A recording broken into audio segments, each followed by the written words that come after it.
From the Smith Radio Studios, it's Carrie and Brian Smith. This is Smith Radio.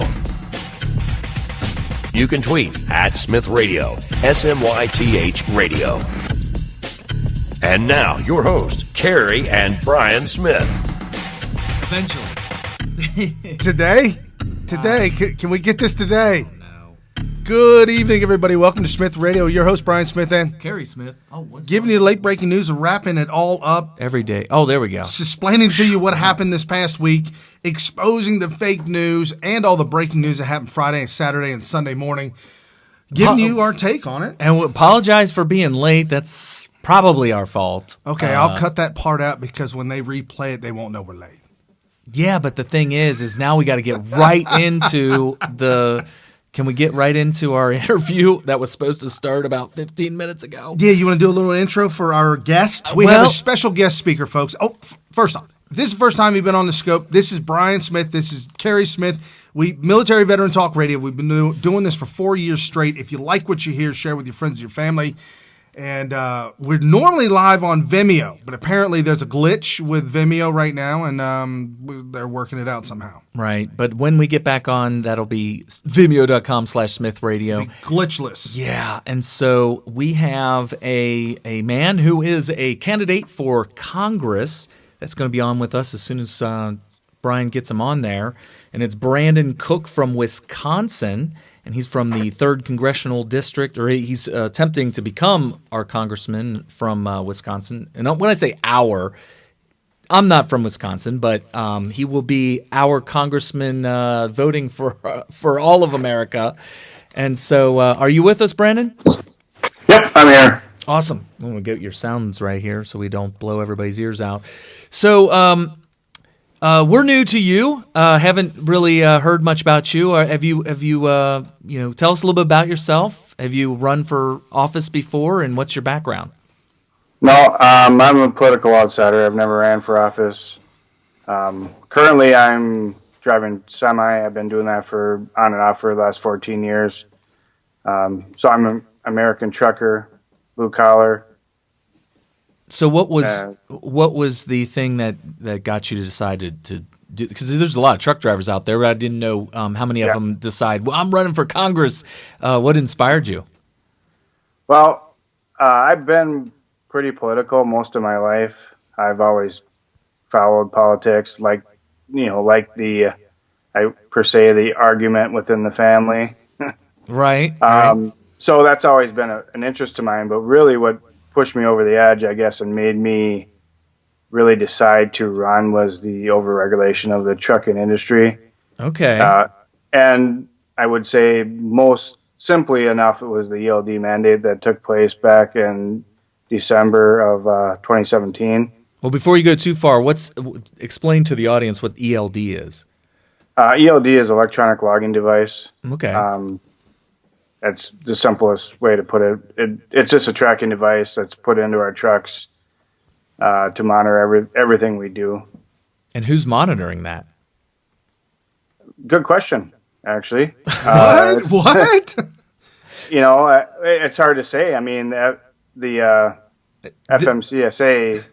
Is this mandated by Is this mandated by the state or the federal government? No, or federal government has mandated it. So it's a mandate.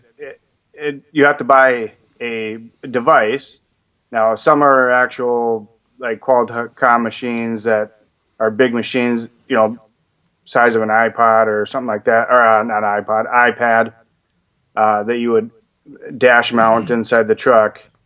The one I have is just a small little box that hooks up to your ECM, and then it has an app that you can download either to your phone or into a tablet or whatever. But the units cost, they range anywhere from a couple $100 to as much as $1,200-$1,300 for these units. Plus, you got to pay a monthly monitoring fee. Ooh, ouch! On top of it. And so this monitors your truck. This monitors where you're driving, how long you're driving. This monitors everything about the vehicle. Correct. Is this like an anti-terrorism type of measure that the federal government was implementing, or do you even know? No, I don't believe it. I don't know. They put it in effect and they called it for safety reasons, but honestly, it's not really for safety. It's supposed to keep us from cheating our logs books. So we can't, you can't cheat the computer. And the computer knows when the truck's on, when it's idling, when it's driving. So whereas the paper log systems, and everybody knew that, there was some creative editing going on with them. But this eliminates that to an extent. I mean, there's still, everybody is going to find, if you want to find a way around it, you're going to find a way around it. But this is supposed to eliminate it and make it more uniform throughout the board, across the whole industry. So, I was going to say, so beyond this monitoring device, is there other things as far as policy wise that you've decided I got to run for Congress and represent my people here in Wisconsin and make this happen and make the world a better place? Yeah. There's a bunch of issues that I really don't believe with or follow or that think I need to be changed. Government spending is one of them. I mean, it is out of control, especially like this, omnibus bill that was just passed. I mean, all the different spending should be done in an omnibus, bill instead. Each thing should be, individually approved and looked at, so we can tell where the waste is going or where the abuse is going, because there's a lot of programs out there that are being funded that should not be funded. Okay, so you're saying $1.4 trillion every year is probably too big of a bill. Yeah, a little bit. So fiscally conservative. Now, when you're driving around, I could totally imagine this. In fact, I've even kind of dreamt about driving around, being a truck driver myself, to be able to sit there and listen to all the various talk radio shows through the radio while I'm getting to my destination. Is that something that's done that you've done that's maybe inspired you? Because that actually, for those of you that don't know out there, that's kind of shaped me big time in the way that I'd be contracting for years, and Brian was contracting, and while we were contracting, we'd have the radio there, or maybe your earbuds in, and you're listening to Rush Limbaugh and Glenn Beck and Hannity and all these different people. Even Laura Ingraham back in the day was on radio for 3 hours, and so I was wondering if somehow that may have shaped your political outlook. Yeah, it definitely did. Once, and honestly, I contribute quite a bit of my coming to the decision to run to President Trump. Once he announced, I was overjoyed to begin with when he announced, but I pretty much listened to Fox News for a year and a half straight. Okay. Listen to all the, all day long when I was in the truck. Oh, awesome. Okay. Because you can get TV, streaming TV while you're driving. No, it's on XM radio. Yeah. Oh. Melissa, my sister Melissa listens to that. There's an actual radio station for Fox News. Yep. Yeah. Oh, wow. Mm-hmm. I'm in the dark here. Sorry, guys. Yep. Right. Okay. So I listened to quite a bit of that, and then Fox Business. I listened to a bunch of that, and a few of Limbaugh's shows. But yeah, if you have XM radio, you can get just about anything. Okay. Well, what do you think about border security? The big news today is what's going on in Tijuana. You said that you were excited about Trump running from day one, and then, of course, there was the whole build the wall thing, which I believe he may have even said in his initial speech coming down that escalator. And now here we are. We have in Tijuana, we have a wall that goes all the way to the ocean, and now there's people climbing all over it, threatening to jump over and be an illegal immigrant for the most part. Yep. So what is your, I mean, are you just kind of like, I agree with this wall building, or is there more to it, or just simple? How does that affect your job too? I'm sure that affects you and your job. Well, yeah, I mean, it would affect being a truck driver a little bit, because some of these people that are coming across are getting CDLs, which I have no idea how they're getting them. But they are taking a few of the jobs, especially out in California, in the southern part of California. They are taking a few of those jobs. Not many. Getting a CDL is not easy. It's actually, I mean, you got to take a permit. You got to drive for 6 months. Then you got to take a test.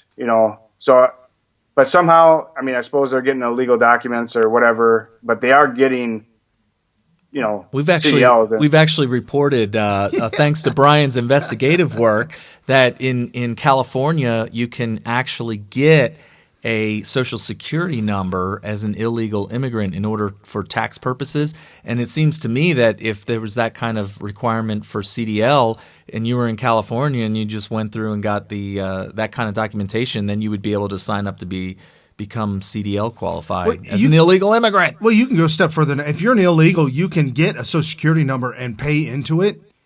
And all that does is that just says, hey, I've been paying taxes for 5 years. Let me in if it ever comes to that. The other thing was the motor voter law out there in California where if you're illegal, you should be allowed to get a driver's license because then you can finally get insurance and not be illegal. So now that you got those steps, you can also purchase an ID and a Social Security card for $130 and up in HP. I mean, it's out of control there in Southern California. There's all kinds of things that are going on. So that's why I brought it up, is that you can certainly be, and I'm not telling on anybody, but I know that for a fact you can be illegally here in this country and be a truck driver, at least the ones I've known out in California. Yep. Yeah, it happens. Yep, it definitely happens, which, it does take away from the people that legitimately went to school or did do the work to become a legitimate truck driver. Right. Well, a lot of these places they're just hire people because it's cheap wages. Right. And these guys will come up and drive truck for $10, $15, dollars an hour, which seems like quite a bit of money, but for a truck driver, that's not good money for a truck driver. Well, you can't raise a family on that. No, you can't. So the big thing is you would be, let's say you win this thing in Wisconsin, 3rd District. You then go up to Washington, D.C. and start voting on all kinds of policy. If some of these things come up on the floor, I mean, are you just going to be voting a party line, or is there some sort of ideology you're kind of adhering to when you're thinking about whether or not to vote yay or nay on some of these things? Well, I am pro-MAGA agenda, so I am, awesome. The Trump agenda is, I'm for that as long as it stays within the constitutional boundaries. Oh, that's really good. I'd like to hear that. Yeah, yes. But like for border security, where the question originally started here, I am definitely for the border security, but it has to be more than just a wall. It definitely has to be more than just a wall. We have to get rid of, sanctuary cities as part of border security as far as I'm concerned. We got to stop that. We got to stop the funding for them. We got to, more border agents, more ICE agents. There has to be obviously some drones and places where the wall itself is not feasible. Plus we need, some high-tech monitoring stuff, ground monitoring, and as well as, to end chain migration and the visa lottery program. That's all part of border security. Right. Yeah. What do you think about the E-Verify, which I think, or something similar to it? Because I always looked at it like this. If you can't make money by getting a legitimate job in America, I don't know how you could stay here very long. I almost feel like that would almost be a virtual wall. Like self-deportation. Yeah, self-deportation. So would you – I honestly push hard for that, with the only exception being that this could be reversed if a Democrat were to become the majority in Congress, in which case we would need a physical wall. We're actually we're protecting America from Democrats in Congress. So yeah, that's true though. Yeah, that's so. But yes, I am for the harsher E-Verify system. Also, we need to probably go to a points-based system. Kind of like Canada has and a lot of other countries have. What do you think about DACA? Because the DACA thing. The thing about DACA, just to recap for people that aren't 100% sure, because it is confusing to a lot of people, it's just an executive order. The law of the land is that illegal immigrants are supposed to be deported, but DACA, it's this list of criteria that if you qualify for all of it and you become a DACA qualified person, then your enforcement of immigration would be deferred, and then you get to stay, and so you have these judges that are saying DACA must stay, which doesn't make any sense because it's an executive order, not an actual law. What is your opinion on that? Yeah, my opinion is it is an executive order, and Trump should be able to cancel it any time. But I do have a little bit of sympathy for these kids or young adults now that they were brought here illegally. So I don't believe they should be given citizenship. Okay. By any means, they can have some sort of legal status per se. So a legitimate recourse that could come along, since DACA is just an executive order, is that Congress would come along and say, well, let's write up a bill that we'll try to pass that is essentially DACA that will add to the immigration law. And so you're saying that as long as it was not citizenship and that kind of stuff, not a pathway to citizenship, but an ability for them to stay here, you'd be for that? I'd be for that, yeah. Okay, that makes sense. That's actually kind of where we stand, but that's a very controversial subject. I know there's a lot of Trump supporters that would... Well, and there was a Bush-appointed judge this week said that... No, Trump, sorry, you're too vague, man. DACA's still in place. Yeah, that doesn't make any sense. And we want to allow and continue DACA, meaning continue to take people in. Which doesn't make any sense. That's basically saying what they should do if they want to do it constitutionally is say that we're going to strike down immigration law, not force Trump to maintain an executive order essentially written by Obama for the most part. So, and even when he enacted the executive order, he straight out said it was a stopgap measure. It wasn't never intended to be a permanent solution. He just couldn't get Congress to do anything about it at the time. Right. No, you're absolutely right. And he kept pushing, and that was the only way to get anything done, if you will, because we had the House and the Senate, and so go straight executive order on unconstitutional things. I mean, that's how he rolled for 8 straight years. Yeah. But one other thing that we talked about earlier when we were doing our test is what is the GOP doing for you? Are they working with you? Are they helping you? Or have you reached out? You got that smile on your face. I'm a little bit worried about this answer now because we've had a lot of trouble with the GOP in Ohio. So don't get me started, but get me started. Go ahead. What's going on? They are doing nothing for me. Oh, no.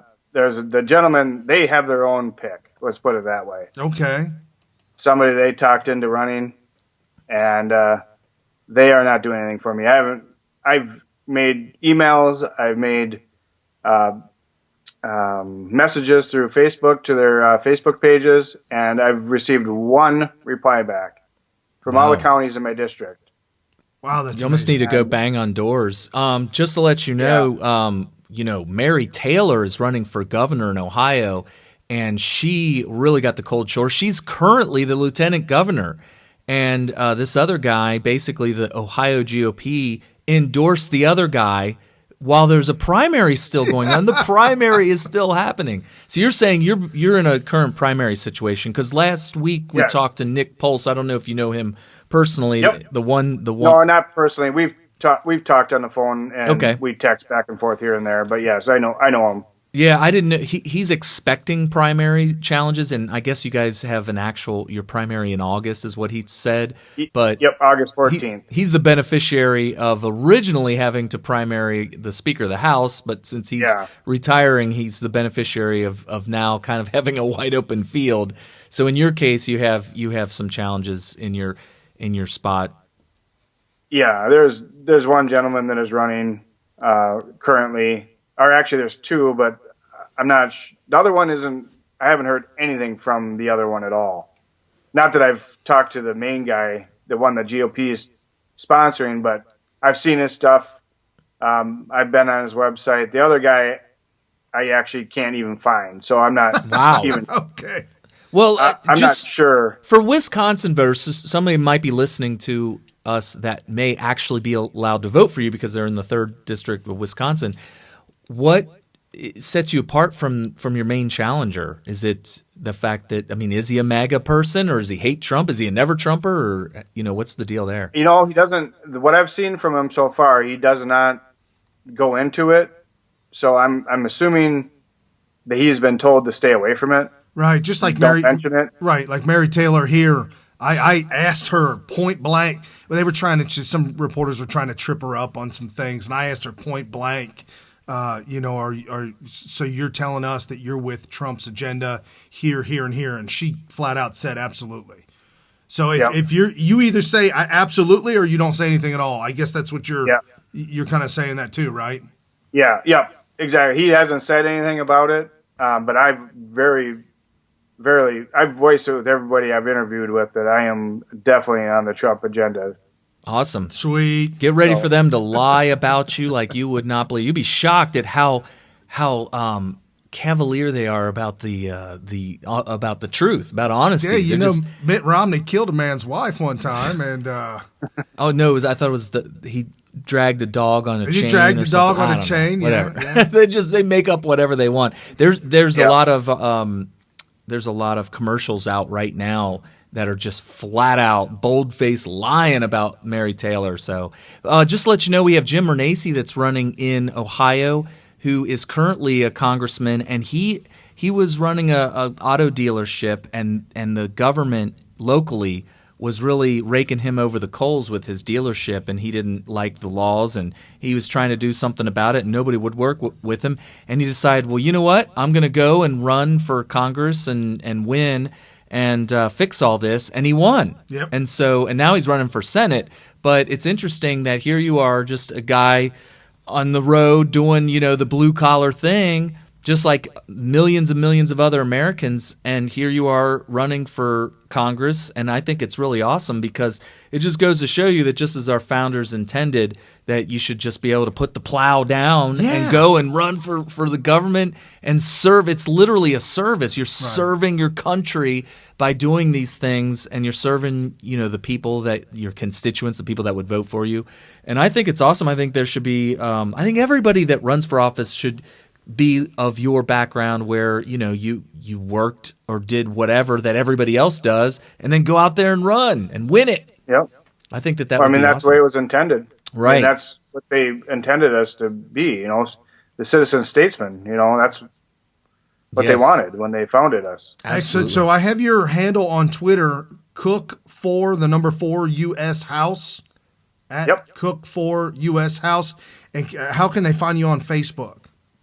Facebook is Cook for U.S. House, but it's the word for, not the letter or number for. Okay. Gotcha. And do you have a website? Websites. Yep. Yeah, website is www.cook4 US House. Okay, so it's the same as your Twitter handle. So it's the exact same that I have up here on the screen. That is his website as well. Now, big thing for people running like you need money. Is there a thing that you can click on your website that enables people from around the country to donate to your cause? Yep, there's an invest button right on the front home screen when you log on. Great. I would encourage people to support any MAGA candidate out there, especially when you get the word out, right?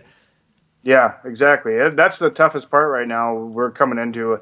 And right now in the middle, like Nick and I are both in the middle of our signature process where we have to get signatures to get on the ballot. And in Wisconsin, you need a minimum of 1,000. Do they have to be from your district, I assume? They do. Okay. They do. So if people are in my district that are listening want to volunteer, and this is why I highly encourage everybody that's listening. You're like, oh well, I don't live in Wisconsin. Keep sharing this, and it'll eventually get to all the people who have the opportunity to either sign his petition, I guess is what they call it. It's called a petition. Sign the petition and then go to the primary in August. Vote for Brandon Cook. I keep on saying Brendan. There's so many Brendans out there now. Brandon Cook, and make this happen because this is how we support Trump, by getting people like you in all these different seats all across the country who are supporting what he's trying to do. That's how it works. That's what he needs the most. If he had a Congress that would support him, we would have had so much more stuff done in this first year and a half. It's insane. Definitely. So you don't have to tell me. Oh my God. I'm pulling my hair out thinking about it. Well, Brandon, thank you so much. awesome. I'm glad we're able to get your name out there, at least the folks that are listening to us right now and some of the ones that are listening to us. This goes live on iHeartRadio, so if folks want to listen to it on live podcast on iHeartRadio, it's Smith Radio. Just search it on iHeart and it'll be right there for you. Awesome. Well, thank you so much for coming and keep us posted on the progress. Will do. I appreciate the time. All right. Thanks a lot. Have a good one. Thanks, guys. All right. Awesome. We just got to keep on getting the information out about the MAGA candidates. And this is the kind of candidate that was intended by the founders. Some guy that's just doing his thing, listening to politics, paying attention to it. We don't have enough people who are, knowledgeable about current events and what our politicians are doing, but also, and I'm not blaming anybody out there for lack of education. It's because of our Department of Education, but people don't even know how our government even works. And but I will tell you that our founders from day one expected people to just come up off the fields. I think it was like 75-80% of all Americans back then were farmers. Oh yeah, it was huge. Yeah, and farmers. You can see the trend from the 1800s all the way to the 1900s. You see the trend go from 75% all the way down to almost it's like 1% fraction of a percent of Americans are farmers today. But that's due to automation, all that kind of stuff. But the point is that while it was farmers back then, today that's equivalent to your average blue collar worker that's out there doing whatever kind of work that you consider blue collar. But these are the kind of people that should come up and put down their plow and run for office. And I commend him for it. So awesome. Make sure you guys are supporting him. So what happened this week? Anything? Oh my goodness. We're going to have to speed this up because there's a lot that went down and we've got a short. That's okay. We can get it all in. Okay, so I named the title of the show the Empire at DNC Strikes Black. This has been probably about the most. That's not a typo. No, that's not a typo. This has probably been about the most racist week I can possibly imagine. Gosh. All coming from the Democrat Party. It's amazing. Liberals, Democrats, hating on women. Hating on women, hating on men, hating on black men, black America, just hating on black women, hate. I think you nailed this theme. Nobody's ever really pointed out until Brian named it DNC Strikes Black. But it all seems to go together, and I think it was a happy little accident actually, because it's not like the conservatives. There's not like a central committee of conservatives that said, you know what, we're going to do a 1-2 punch and then finish with the uppercut on the DNC's war against the black race, right? But it just so happens that the planets kind of aligned this week, and wow, did they ever step in it big time. Without a doubt. I mean, you've got we talked about Candace Owen, but she was actually on Jesse Waters' show. Yeah. He talked with her about the Kanye West ordeal and talked with her about Trump and being a conservative. Well, I guess we should back up and kind of rehash it real quick. So Candace Owens has been she's one of these women, black women. Beautiful. Very, very, stunningly. If I saw her in person, I don't know if I could talk to her. It's like looking at the sun. You can't look for more than a couple of seconds. So, she's that beautiful. But she is a black woman who was liberal for most of her life and then suddenly was red-pilled. And she originally hit the scene as a Twitter user called Red Pill Black. And I don't know if she voluntarily changed that or was banned by Twitter. I don't know. But somehow she's kind of set up a network now. Okay. She's the spokesperson for her network. So now her Twitter handle is like Real Candace Owen. I think it's either The Real Candace it's The Real Candace O or Real Candace O. It's one of those two. Sorry, I don't have it in my notes right here in front of me, but it's one of those two. But the point is that you'll find her very quickly. I mean, you only have to type in Candace Owens in the search box of Twitter and it comes right up. She's already verified. But anyway, she has been a great, amazing spokeswoman for the conservative movement, for Trump support. And she's extremely well-spoken because Like, she doesn't do this ums. She doesn't start her sentences with so like I do all the time. I say and so all the time, which obviously are not very good speaking skills, but she is just flawless. And when people are trying to shout her down, she powers through it. She stays on message. She doesn't get tripped up. I love it. So as she's doing this, and she's been doing this for a while, she caught the attention of Kanye West, who decided to tweet out that she loves the way Candace Owens thinks. And that is when all hell broke loose.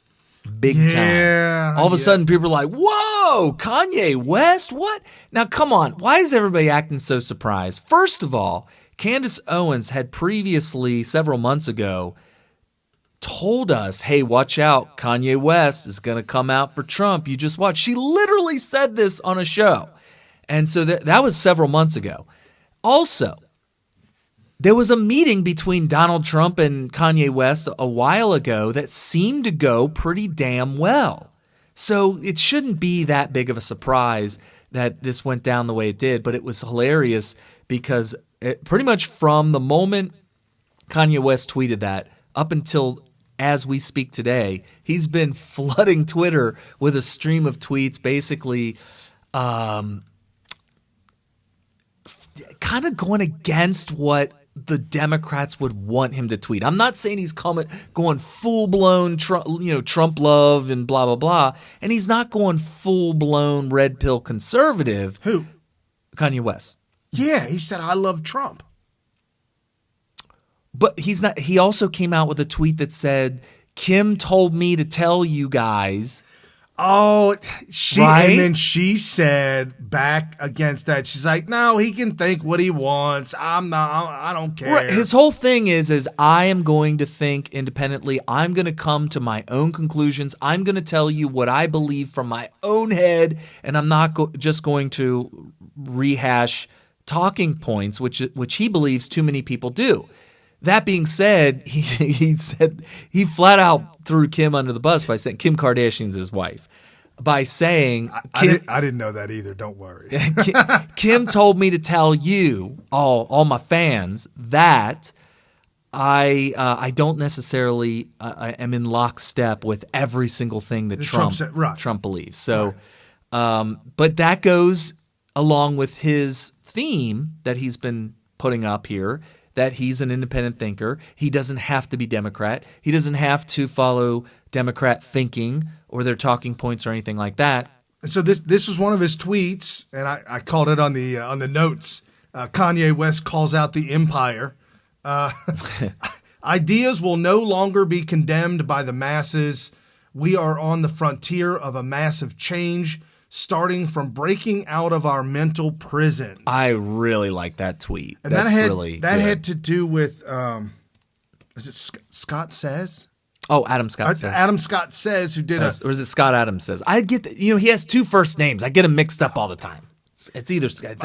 Scott in. My millennials got two first names too, but I got to roll with it. All right, so Scott Adams Says. Yeah, he did a whole scope on it, and he talked about it. And so Kanye recorded his scope with his phone on the laptop. Yeah, well, and then posted up like 9 different 2-minute sections of his scope, and it's just an amazing thing how the left has come after Kanye West because of this, tweeting out, I love Trump.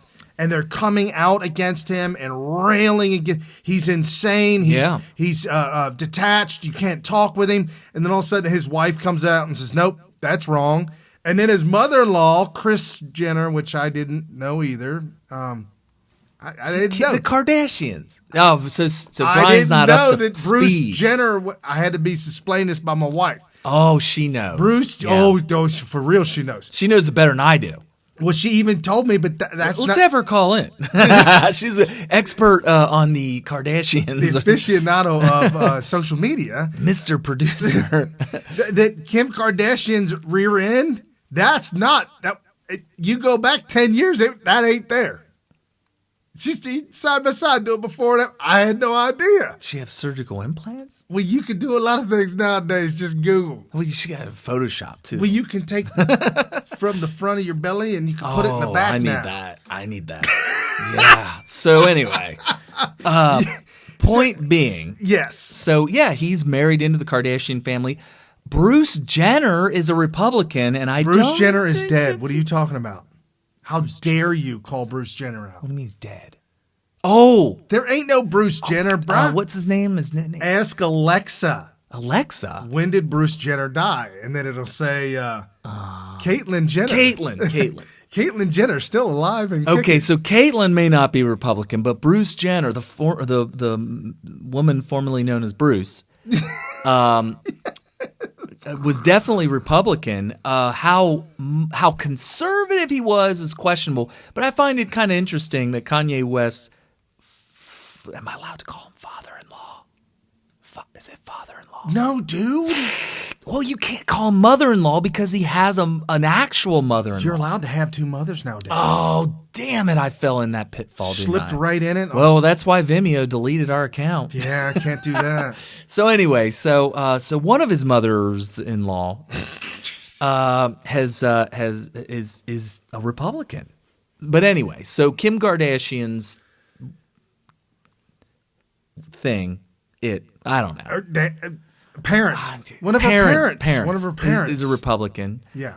So and apparently Kris Jenner seems to be cool with doing whatever you want. I mean, so Scott Adams says on Twitter, which is the creator of Dilbert, very conservative guy. He podcasts on Periscope almost every day, sometimes several times a day.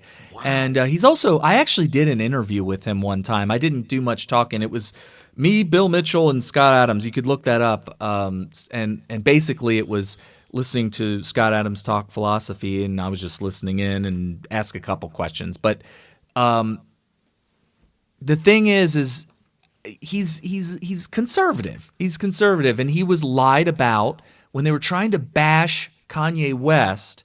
When I say they, it's the media. When the media tried to bash Kanye West for his involvement with tweeting out Scott Adams, there was some lies about Scott Adams, which he subsequently came out and called him out on. There's been apologies and retractions and all kinds of stuff. So this is actually hilarious. Tons of lies this week. Tons and tons of lies. So here's the first clip we got of the show. This is Greg Gutfeld. Greg Gutfeld on the 5, and I kind of clipped up this video a little bit. Because but it's too damn long. Yeah, they got to chit-chat and talk. And the one girl, the blonde, right in the middle that used to work for George W. Bush, she's a never-Trumper. She's anyways, we don't Greg Gutfeld's kind of a never-Trumper. Yeah, but sadly, because he was going to be the savior of all of conservatism, and he blew it. I thought he was going to be the next John. I thought he was going to be the Jon Stewart of the right. Because he is that smart. He's really smart. He's extremely funny. He's one of the very few conservatives that has a genuine, true sense of humor that really makes you laugh and really gets your brain thinking. I don't know where it went. Well, he's still got it. He just, when Trump derangement syndrome kicks in, what are you going to do? It's what it is. There's nothing you can do. Here you go. Here's Greg Gutfeld on Kanye West. It's day 5 of the Kanye apocalypse. And just as predicted, if you step out of the box, the others still in jail will turn on you. So now Donald Trump has 2 black friends. He's got... I hope Ben Carson doesn't get jealous. That's a lie. I don't even know what happened here. I think Kanye West just realized he's too rich to not be Republican. I don't even know what it is. We have the right to independent thought, and I independently think that Kanye has lost his mind. What an overreaction. You'd think the guy advocated for child marriage. But it's just like high school, isn't it? The person who won't act like everyone else gets the shaft. Isn't it odd that Hollywood lectures us on bullying and diversity, but when it comes right down to it, they're groupthink enforcers intolerant of individuality? So why is that? It's the curse, again, of identity politics, which puts the group before the person. Also behind the mockery is a fear that their target might be onto something, and the mockers are being left behind. When someone dares to be different in a way that comes with a cost, you either reevaluate your own choices or seek to silence him or her. Which leads me to another criticism, that those on the right lauding Kanye would rip him apart if his comments were left-wing. What if it was about needing more gun control? It's actually a fair point.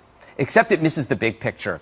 What Kanye's doing, unlike that position, isn't a reflection of the same conventional assumptions that gets great press. No, this is a daring move because it goes against that very tide. Thus, it's one that costs you capital, support from your entertainment pals, and even record sales. He didn't join a parade. He left a prison, and he's paying for it. But maybe that's why Kanye did it. He realized that he could absorb the slings and arrows that others couldn't. Exactly. Who does that remind you of? I get along with Kanye. I get along with a lot of people, frankly. But Kanye looks and he sees black unemployment at the lowest it's been in the history of our country, okay? He sees that stuff, and he's smart. And he says, you know what? Trump is doing a much better job than the Democrats did. When I see a Kanye sticking to his guns, or when I see others, and there are plenty of others, sticking to their guns and coming out and saying it. Black people don't have to be Democrats. All right, that doesn't necessarily mean they have to be Republicans, Juan, but isn't it could you interpret that tweet as saying that he wants the Democrats to improve their party? Do not take us for granted. Sure, so don't ignore us as Republicans do. Don't take for granted. That's the old saying. No substance. He said, what has Obama done for Chicago? Oh, my gosh, he's done nothing. Yeah, so he hasn't. Did he say don't ignore us like Republicans? He said that, and he accidentally slipped and said, just like Obama didn't do anything for Chicago. Yeah. Oh, Juan Williams. That wasn't Jesse Waters that said that? Juan Williams actually said that? Jesse Waters said, yes, like Obama didn't do anything for Chicago. Oh, so Juan Jesse Williams said, yes, he didn't do anything. Oops. Oopsie daisy. Yeah, his brain must have been shut off. Because, see, the thing about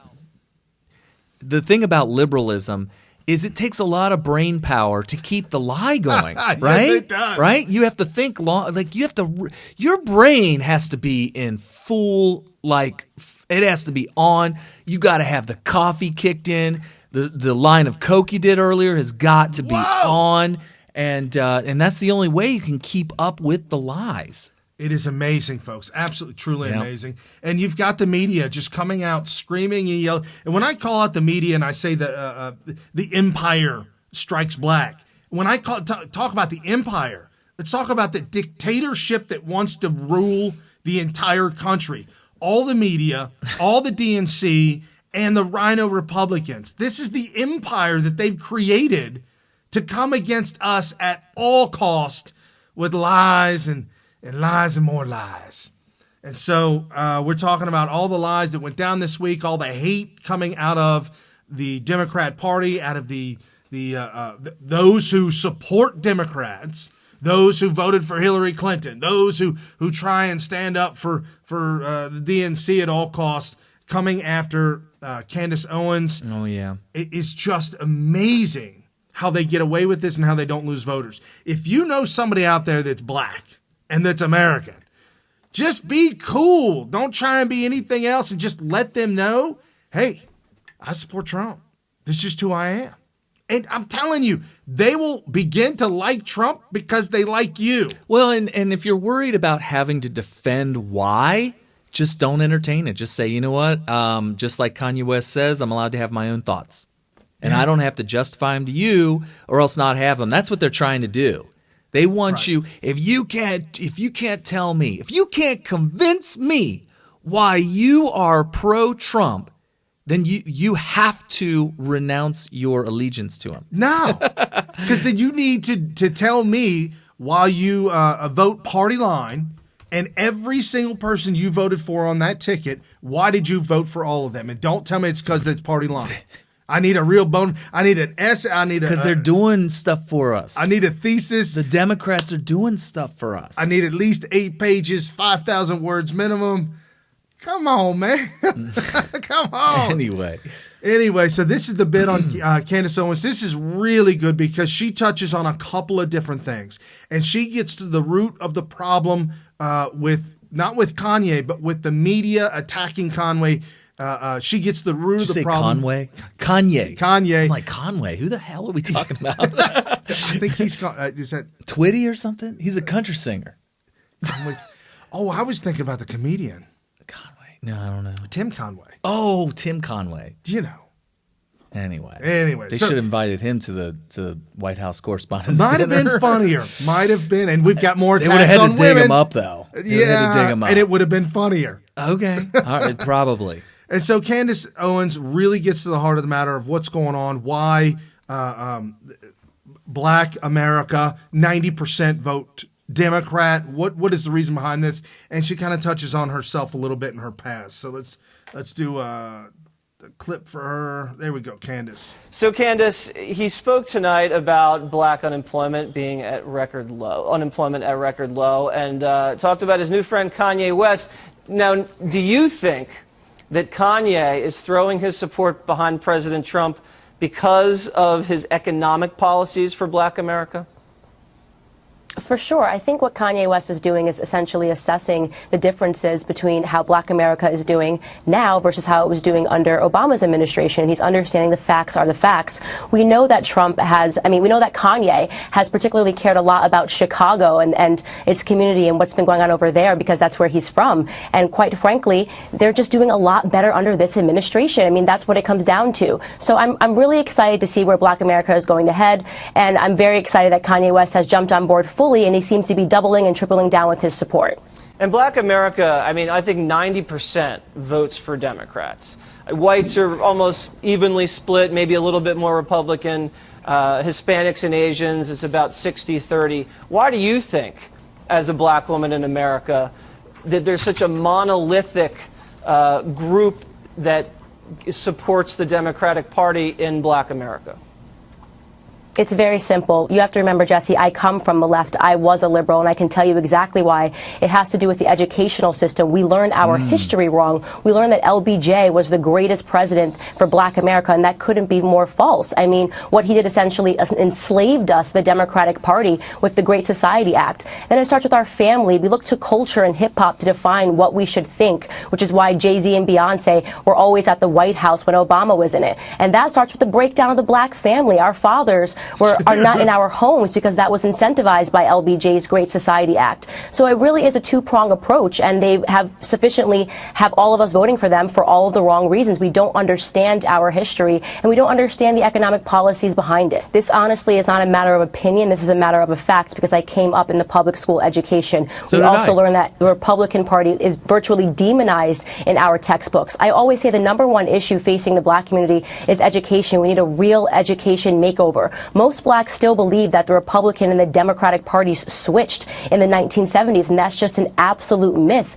That never happened under something called the Southern Strategy. It's just not real. So most people it's not something that they're willfully being ignorant. They're learning to be ignorant in the school systems, and once again, at homes, via culture, they're idolizing people that are not telling them what's actually and accurately going on in our communities.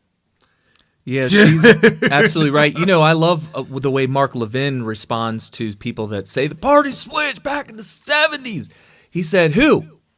Name me. Name the names. Who switched? Call them out. Yeah, start telling me which are the people. And the reason nobody ever asked that is because when you hear that the party switched, you think the electorate switched from voting. That basically, okay, let me paint the picture for you. Bunch of hillbilly white, I'm talking overalls with no t-shirt, overalls with no shirt on, with the big straw, the wheat hanging out of there, the straw hat on, total and even hillbilly, a corncob pipe, redneck from all of the sunburn, and they're like damn N-word, blah, but actually saying it, and these people were voting Democrat, and then one day said, oh. You mean if I keep voting Democrat, I'm voting for black people, or they would probably use the N-word. Well, I'm voting. I'm turning Republican. So that's how they trick you into thinking. Yeah, it did switch.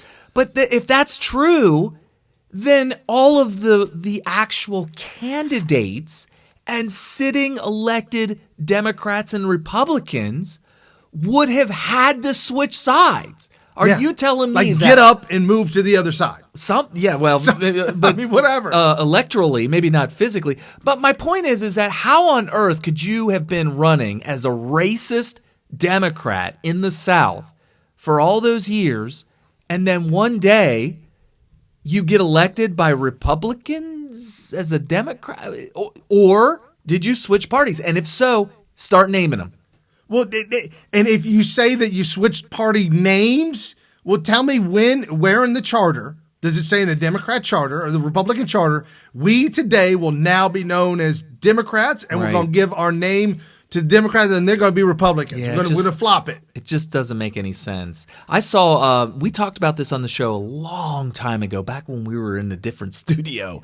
But I saw a documentary on probably History Channel or something like that, the history of air conditioning. Oh, nice. And it was fascinating. Okay. Because a lot of the changing in the way that the South voted may have had to do with the invention of and the I guess the advent of the air conditioner, because it caused older people from up north to migrate down and become snowbirds, where in the past they would not have been able to do that and become permanent residents of these states in the South, where previously they would have been up north. So it very well may be that the History Channel proved that the reason that the South became Republican was because a bunch of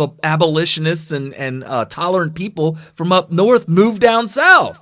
And that it's not about racism. In fact, it might be the opposite. It's about air conditioning. Yeah, it's crazy. So anyway, because old people wanted to move down south. They didn't want to be in the harsh northern temperatures of the cold, but they also couldn't handle the harsh heat. Yeah. So what they did was they stayed north, and they just suffered until air conditioner became very prevalent in the South, and that's where snowbirds were invented. You heard it right here. Yeah. Well, I'm just you would have heard it on History Channel, but did they make the connection politically though?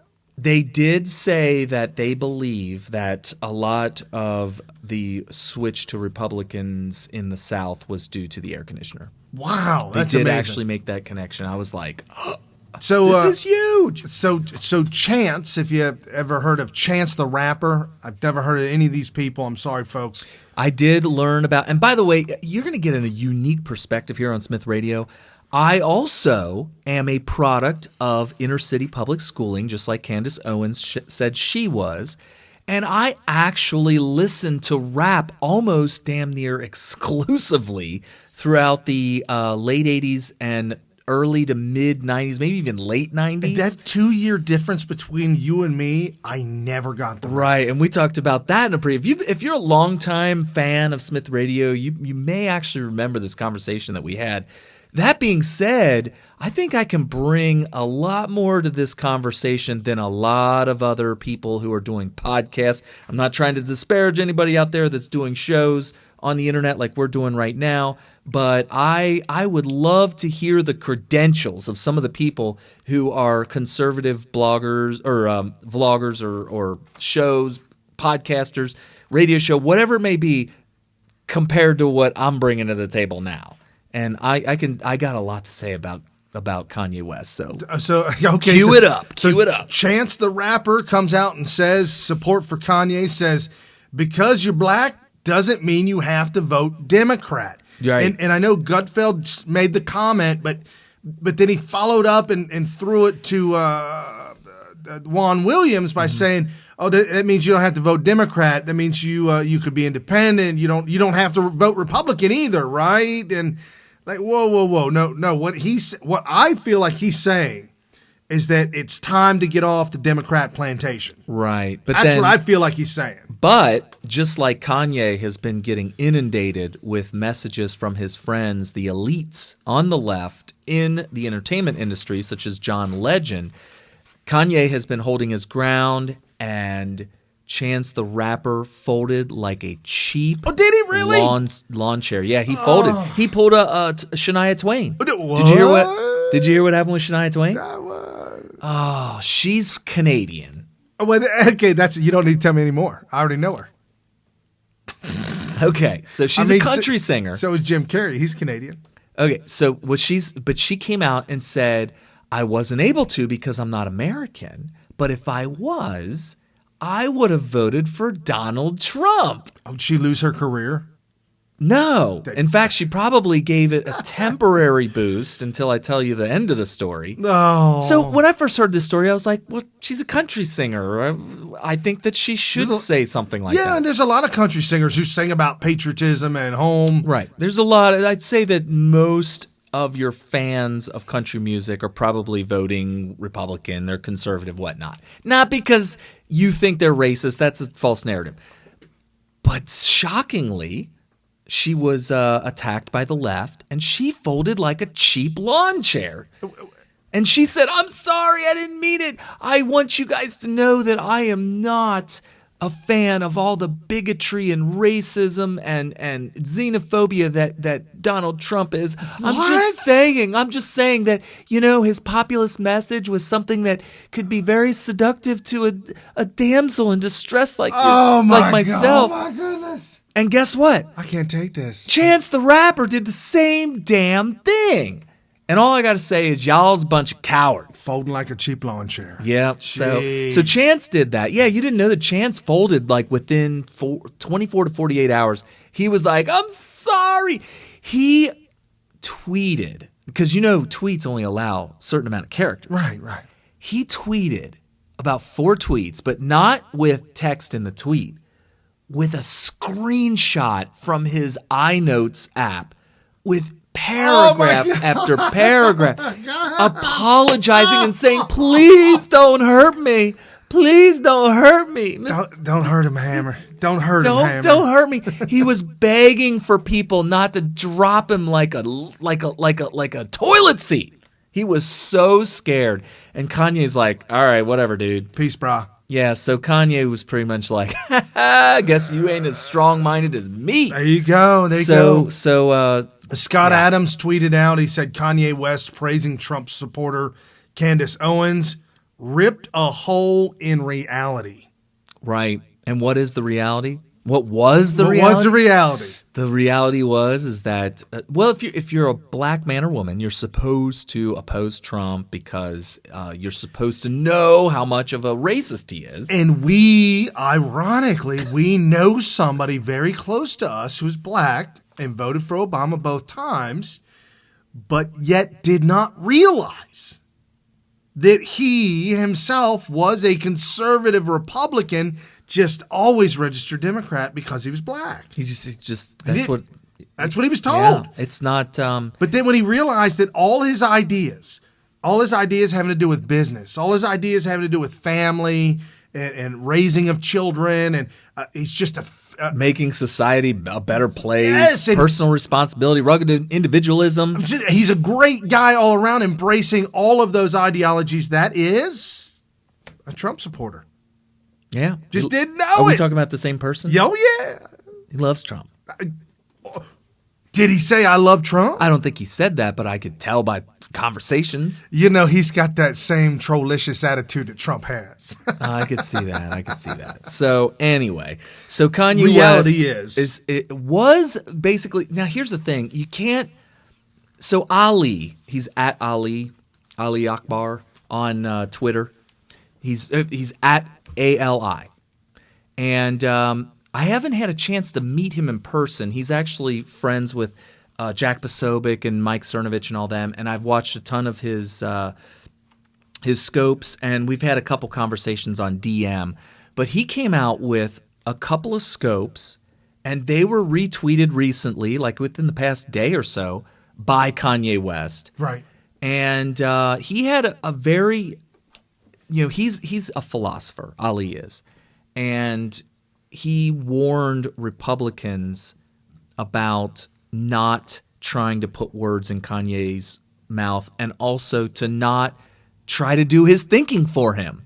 Okay. Because the whole thing is that Kanye is embracing his freedom of thought. And so Republicans need to be careful to come out and say, no, this is what you should be thinking, Kanye. You should be saying this and tweeting this. And Ali's warning, don't do that. Don't do that. He basically said, let Kanye be Kanye. Let Kanye say what Kanye wants to say. I think he will. I have no. Well, will Republicans do that, though? I'm talking about just your average Trump supporter that's out there on Twitter. Or are they going to say, you need to do this and you need to do that? That's what I'm worried. Well, and Ali obviously was worried about that too. I don't know. That wasn't even on my radar. Oh, well, I wasn't even to, on my radar. Yeah, well, I listened to his scopes today. The problem is that I think Ali's giving Kanye a little bit too much credit because Kanye also tweeted out a couple of things, 2 more things.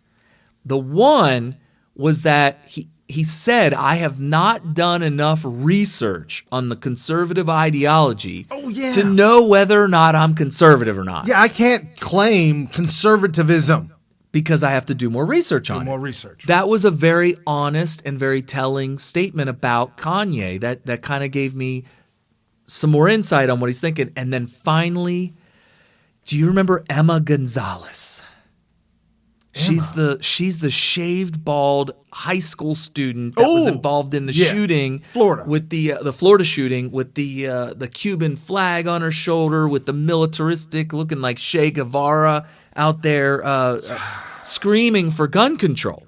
Right. Now, Kanye's been in a bunch of pictures that he's tweeted himself with the MAGA hat on, Make America Great. I'm talking the red trucker hat, the whole 9 yards. And yet, he tweeted out just yesterday, I believe, I think that Emma Gonzalez, he said, Emma Gonzalez is my hero. Kanye West tweeted that. And so this has gotten everybody all confused. Twisted? I totally. He just flat out, one line, couple of words, Emma Gonzalez is my hero. That's what Kanye West Maybe tweeted there's out. another Emma Gonzalez. No. He included a picture. So as not to get confused who Emma was talking about. The Emma Gonzalez. He included a picture of her in the middle of one of her speeches and the words, she's my hero. So what are we to make of this? Because I've thought about this, and I thought about the key is you got to take all the information that we just laid out here in its totality, and make an assessment, including what Ali's come out with. Because remember, Ali just didn't say something; he was also retweeted by Kanye West. Did you know that? He was retweeted. Scott Adams was retweeted by Kanye West. All this stuff. So you take all this stuff and you put it together, and here's my assessment of the situation, of the Kanye West situation. He's listened, and he's met, and he's heard, and he's viewed what Trump has done, and he's made the decision, I am for what's going on with Trump. Okay. But he's admitted he doesn't understand or know enough about conservatism. So he's not an ideologue. And by the way, Ali warned to even try to introduce ideology or being an ideologue to Kanye, which he retweeted. He doesn't know enough about all this political stuff, the different parties, the different ideologies, to really know that if he really understood what Emma Gonzalez was standing for, that he would probably be against it. He just doesn't know. He just sees a young girl. I'm dumbfounded by that. He sees a young girl who's extremely strong-willed. I mean, I'd actually be intimidated by her if I ever had to confront her. I'd be like, just don't look me in the eye. Don't make eye contact with her, because if she sees me, she might just rip my head off. Look away. She looks like somebody that would start yelling at you, and you wouldn't be able to respond because she would just be biting your head off. That's what and I've been in that situation, so I'm having flashbacks as I speak. Oh, wow. So there's that. And that being said, he sees that and he's like, all right, man, this girl's strong-willed, strong-minded. She's speaking her mind. Yeah. Here's somebody, and when I say woman, she's an underage girl. She's like a sophomore. She's only like 15, 16 years old. Wow. And here she is able to get up in front of a ginormous crowd, in front of a microphone, amplifying her voice out to everybody, knowing everybody can hear her. And she speaks with authority. And Kanye sees this, and his gut instinct is, this is amazing. You're looking at the wrong Emma Gonzalez. Oh, right. So, why are you calling me out? I just said you're looking at the wrong Emma. I mean, you didn't put it up on the screen or nothing. So. No. Anyway, so So I think that he is seeing somebody like an Emma Gonzalez, a young girl who's able to go from a tragedy to standing up in front of people and ripping them a new one, and that's what she's doing. And he thinks that that's great. He thinks that that's awesome. He may even look back and say, "Gosh, when I was 16 years old, I don't even think I could have done this when I was 16," and is just really touched by it. But if he knew about conservatism, progressivism, communism, and all this stuff, all he knows is, hey, whatever Trump is doing is working, right? Right. Trump has gone out there. He said what he wants to do. It makes sense to me. Now that he's implementing it, it's actually helping the black community. And that's important to Kanye, too. I mean, he's the one, he was practically almost shaking with emotion when he went out there and said, George W. Bush doesn't care about black people. Right. So this is obviously important to him, and I have no problem with that. If he wants to make his life work to improve the quality of life of your American black man and woman and child, that's great. Right. I think that there needs to be him doing that and a bunch of other people doing that too, so that we can all live the American dream and not just, and not exclude people because they are part of a culture that is just a victim of the Democrat policies and just everything. And he's figuring this out. He sees that Candace Owens has figured this out. He's seen that Donald Trump has figured this out. And Donald Trump has actually taken the steps necessary to get the ball rolling. And Kanye wants to be a part of this. He just doesn't know enough about the ideologies to know that that Emma Gonzalez is just not the same thing. It's just not. And he admitted in a tweet. So that's my assessment. I think that Ali gave Kanye West a little bit too much credit. I think that he's spending most of his time producing art in the form of rap and music. Apparently, and he's also got a clothing line that I didn't know about. Yeah. My wife told me about that. I looked up his net worth. I was shocked at how low it was, considering when I heard that he was he won like 21 Grammys or something like that. Yeah. He's had all kinds of hits, not just him rapping. He produces a bunch of other extremely successful artists. And with the clothing line, I was thinking a little bit more along the line of Russell Simmons, Dr. Dre, these kinds of producers. Dr. Dre's got Beats, which I think Beats by Dre. Well, he sold it to Apple. He made a killing on that. Right. And if you look at Russell Simmons and you look at P. Diddy and you look at Dr. Dre, these are people that are now either billionaires or close to billionaire status. I was actually surprised to see that Kanye West is only worth $150 million. I thought it would be a lot more than that. 2018 Daily Mail UK is saying 160. Yeah, and somebody else said 145. So I rounded to 150. There you go. So somewhere in the $150 million range. I was actually surprised. Because, that is kind of surprising. Oh, yeah, because if you look at Russell Simmons, and I didn't look at all their net worths, but I do know that they're way up there because of their producer. Like if you're a rapper out there and you want to really make it really rich, not just wealthy or kind of rich, but really like over the top rich, you got to be a producer. You got to get into the clothing line stuff, all that kind of stuff. You got to diversify. P. Diddy, I think, is worth a ton of money too. Kim Kardashian's worth $175 million. Okay, well maybe that's, I don't know, whatever. You could look up. I think I could have swore I thought P. Diddy was worth $1 billion at one point. Says roughly earns $50 million in revenue every year. That's pretty good stuff. She's got a mobile game, Kim Kardashian. Yeah. The Kardashians are out of control with it. Oh, yeah. See, folks, I'm entering into a whole new world. I have no clue. Well, the thing that really blew them up, I mean, they were already trust fund babies, right. But the thing that really blew them up big time was the Keeping Up with the Kardashians show. Oh, right. Because then they could sell anything.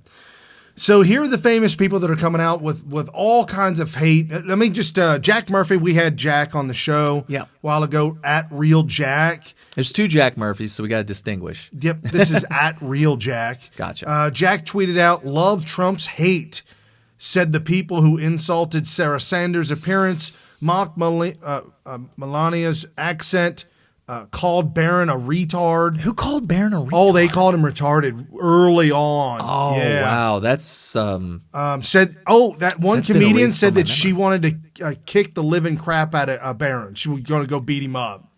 That is classic bully behavior. Attacked Kanye's mental health, mocked Pence's faith, defend sex trafficking, and call half the country deplorable. We are fighting a disgusting group of people. Right. And I do believe this is a civil war, by the way. So yeah, oh, absolutely. And are we going to get into Ronnie Jackson? Because I we're in a second. We're in a second. Go ahead. Rosie O'Donnell tweeted out, Rosie O'Donnell scolded West's attempt to encourage people to challenge conventional thinking, warning him that President Trump is a F moron, Kanye, and demanded he wake from the illusion. So she scolded West's attempts to encourage people to challenge conventional thinking. This is by Breitbart News, by the way. Okay.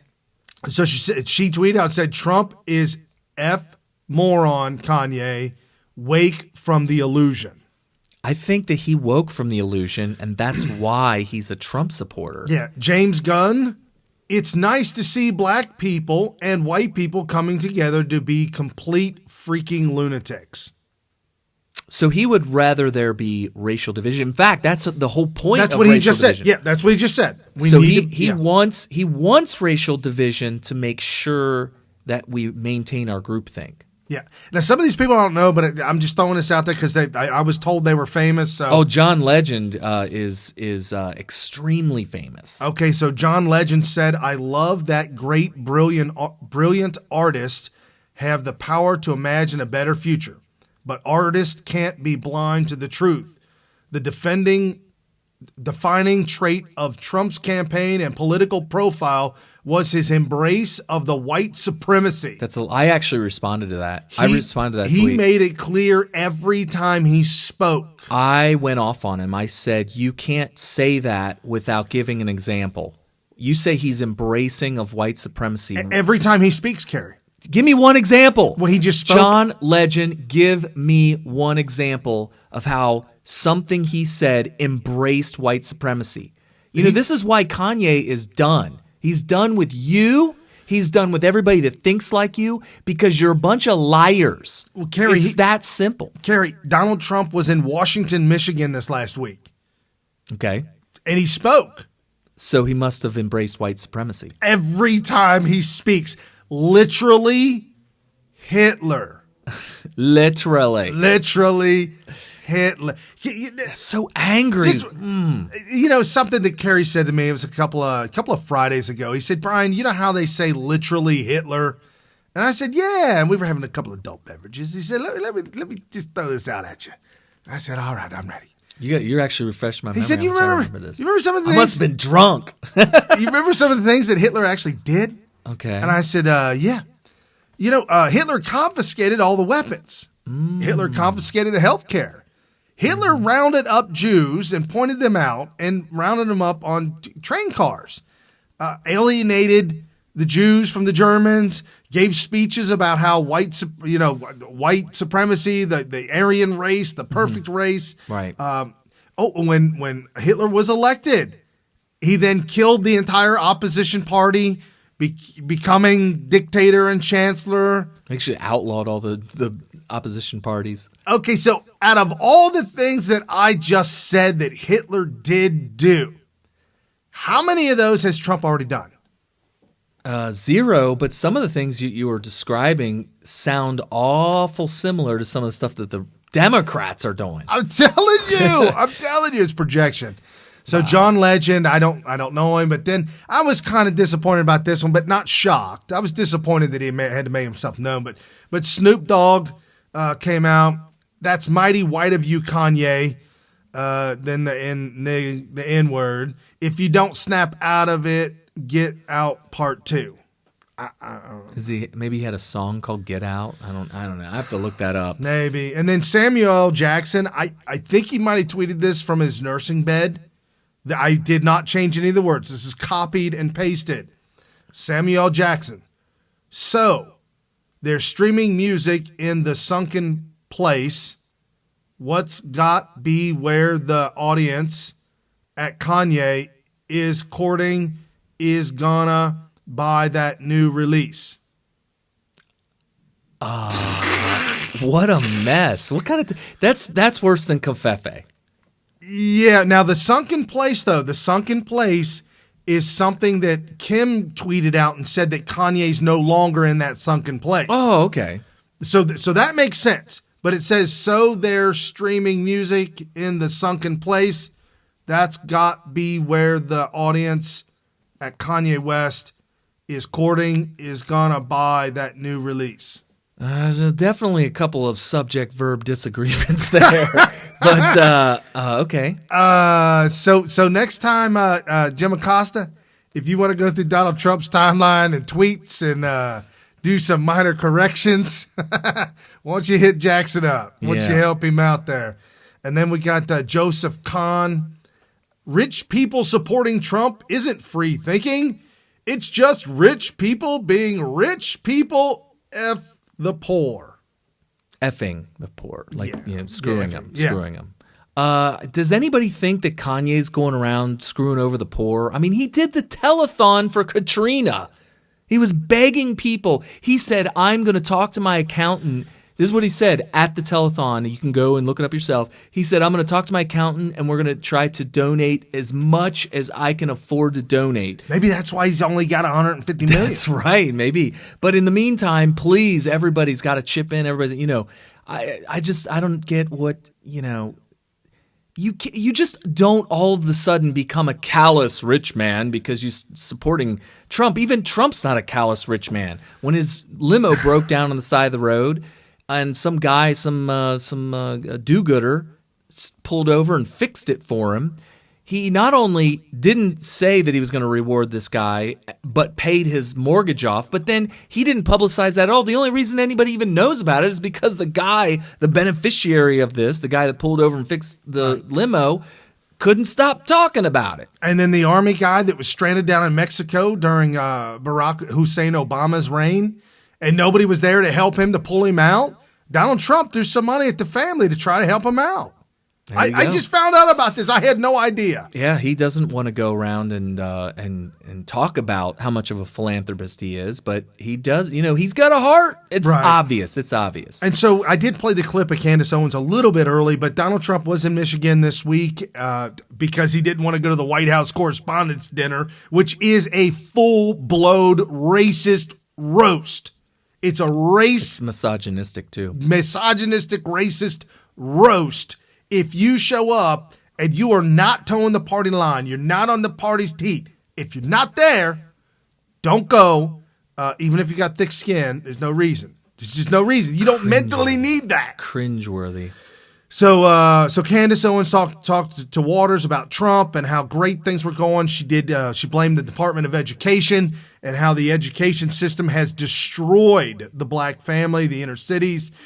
You can be a testament to that. I did see it in grade school. It was kind of rough, but now, fast forward now, I've talked to a kid who's 21, just out of high school for a couple of years, telling me that communism and capitalism have so many similarities.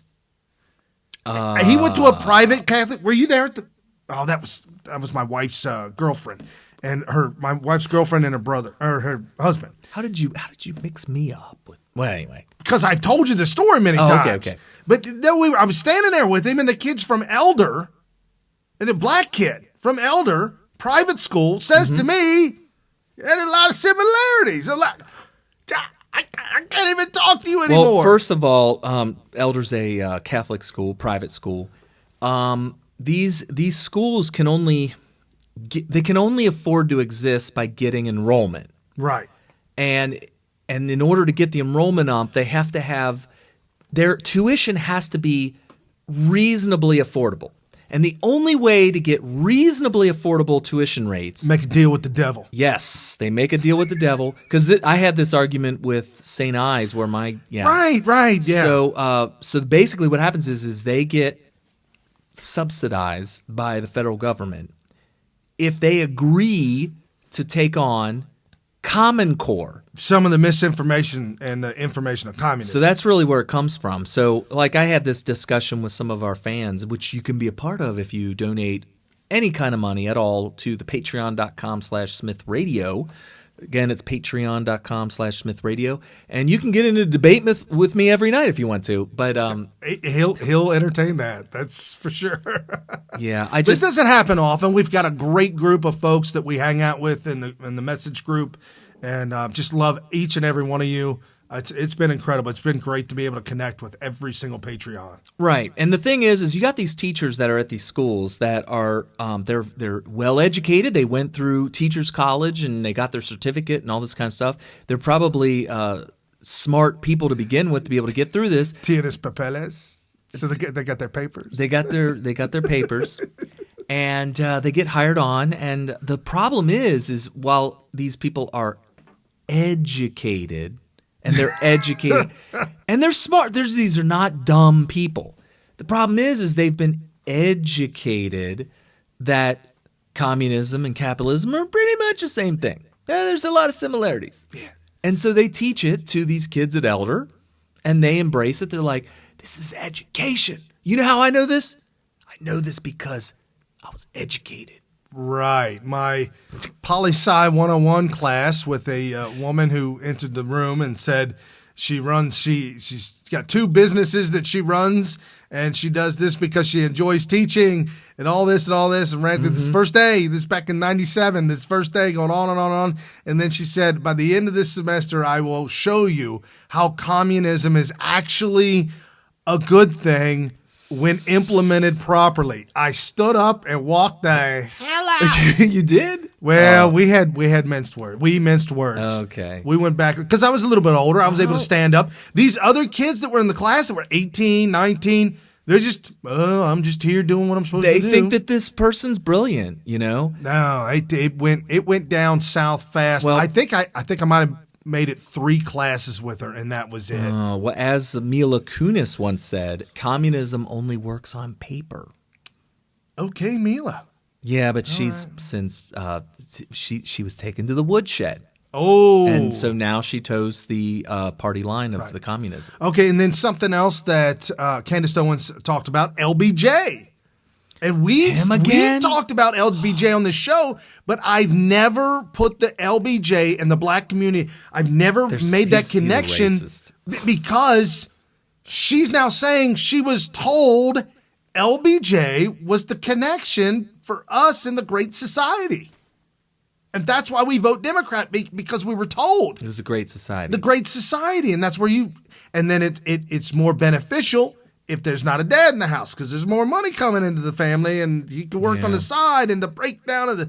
It's amazing what the Democrats have been able to implement from a long time ago all the way up until today, ending with Obamacare, our previous president, our most previous Democrat president. It's like they implement these things, and when they do, not only does it move the needle further towards communism, but it's permanent. We still can't get rid of Obamacare. And as one of our very, very close informants tells us all the time, it can't be done with the stroke of one pen. It has to be done little chunk at a time, or else we'll have an economic collapse in this country and a healthcare collapse. It's amazing not one single Republican voted for it. And they don't care. No, they don't even care to get rid of it.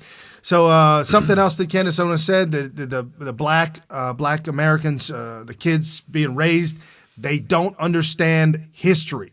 They don't. And I would love to say, let's Black History Month, that is a racist idea in itself.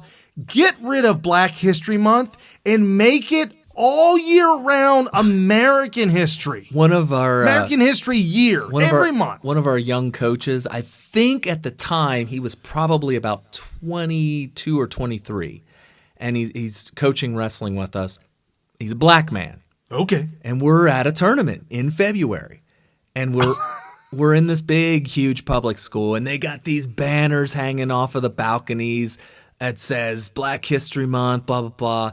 And we walk in, and he goes, it's Black History Month. Jeez. I'm like, whoa. Whoa. Like, What's going on, man? So you don't like that? And he's like, no, I don't like that at all.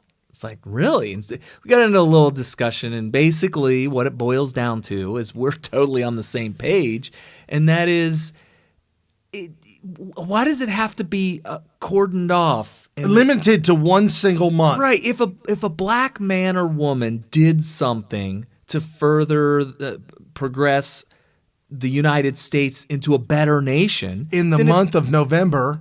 Well, it doesn't matter what month they did it, but my point that's is, what I'm saying. Anytime. Yeah, we could learn about them at any time. You know, I like peanut butter, and George Washington Carver. Yes, George Washington Carver. I mean, my hat's off to him. I salute the man who has invented the thing I love. I really love peanut butter, by the way. And I really love Booker T. Washington and how he said that it doesn't matter your color, your creed, whatever it is. Keep your nose to the grindstone. Work hard and impress your boss. And why do we have to have a month and then one day or a weekend, Martin Luther the King weekend? Why is it that we have to learn about how we should only be judging people for the content of their character and not the color of their skin for just a little short period of time during the year? This should be something that is a part of our from day one, every day of the year. It should be beat into everybody's head. Right. So Tom Arnold, who's the ex-husband of Roseanne Barr, is apparently a racist, and he's a Democrat.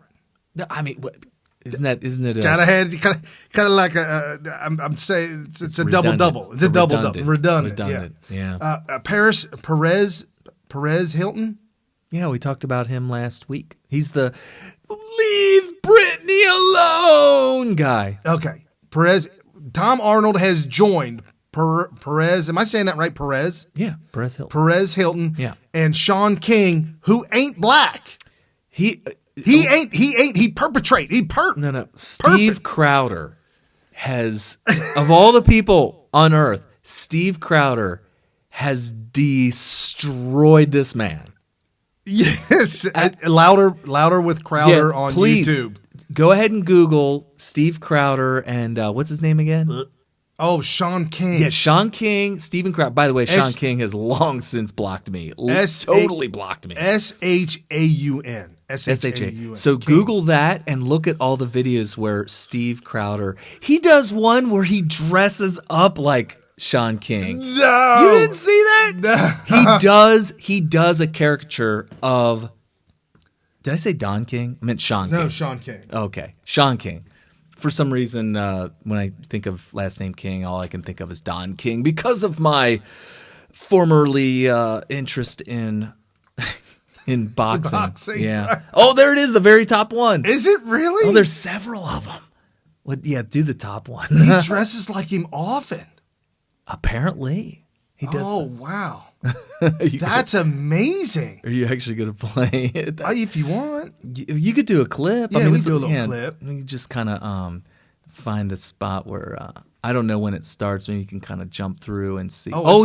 He's interviewing Sean King. Oh, my gosh. So this is Steven Crowder interviewing. Okay. There we go. Steven Crowder interviewing Sean King. This is going to be. Okay. Well, Mr. King, Sean King, glad to have you here. Welcome. Okay, now he's interviewing himself. For those of you listening to audio, he's interviewing himself as a white guy dressed similar to Sean King with the goofy mustache. Sean King literally is white. Yes. Not that it matters, but it's funny because he would never admit that. No. But anyway. Yeah, well, I wish I could say I was happy to be here, but I felt it was a necessity. So, I guess congratulations are in order first for your new gig in 2017. How'd you get the job at the Young Turks, by the way? Yeah, well, I wish there was a better story about it to tell, but in actuality, I just happened to be in the YouTube lobby, I guess that's as good a reason as any. It seems like a good match. The Young Turks deny the Armenian genocide, and you deny that you're a white guy. You're living in the same parallel universe. You know, that's funny, right, for a white supremacist like yourself, maybe. But no, they don't really do background checks at TYT. Plus, I think they just like the idea of hanging out with a black man. So, but Sean, you're not black. You know that. You're not a black man. Yeah. How did I know, right, Stephen, that was going to come up? Your factual inaccuracies are outrageous and litigious, and they're just factually not factual. My mom was white, that's correct, but she also happened to be like a really big whore. And I don't know who my daddy is, so I could be whatever. No, you know. Sean, no, we do know. We have pictures here. Not Gidger, let's bring this up. We have pictures of you as a child. Oh, no! As you can clearly see here. That's the first one. It's a white baby with a white mom. Oh, that looks like a little bit like my brother. When he was. Yeah, I didn't mean to dox him. Sorry, guys. Looks a little bit like my older brother when he was that age. I mean, he's got kind of reddish hair. Yeah, I think so. Strawberry blonde. Strawberry blonde. There you go. And here, you're clearly also not black. And there you are in your teenage phase. Cabbage Patch Dolls from the 40s. And you throw your mom under the... How do you throw your mom under the bus like that? Sean, there's nothing less black than trashing your mom. Even rappers will shoot someone with one hand in... So that's Sean King or Steven Crowder absolutely destroying him. I don't know if that. I hope he doesn't really talk that way. See, I don't see much of him anymore because he blocked me, and so it's actually I'm enjoying my online experience a little bit better. Good, since he's blocked me, so I'm actually thanking him for that. So the reason why we brought up Sean King is because Sean King, who's not black, what was that? Perez Hilton, who is I don't know. I don't know much of that. But Tom Arnold is white and racist as all get out. Perez Hilton is a man who is, I'm assuming he's gay, but a lot of people... He's extremely effeminate.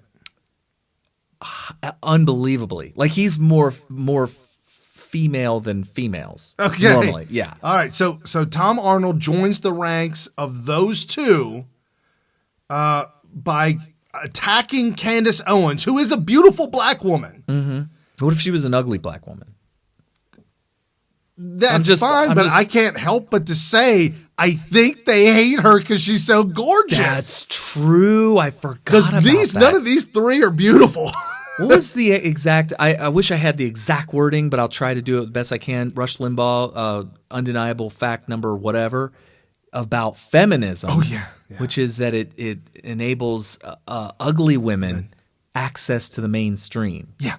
So apparently, if you are a beautiful woman, whether you're white or black, I mean, why do you think they hate Melania so much? I mean, the woman is an actual supermodel, and they bash her to pieces, and they bash her for her looks, and for Candace Owens to be as good looking as she is, obviously is going to trigger. Right. So this by Breitbart News.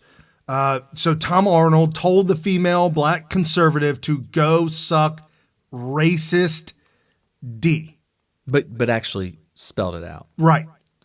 Yeah. Owens went toe-to-toe with each one of them, landing a knockout punch with, "None of you white men own my blackness."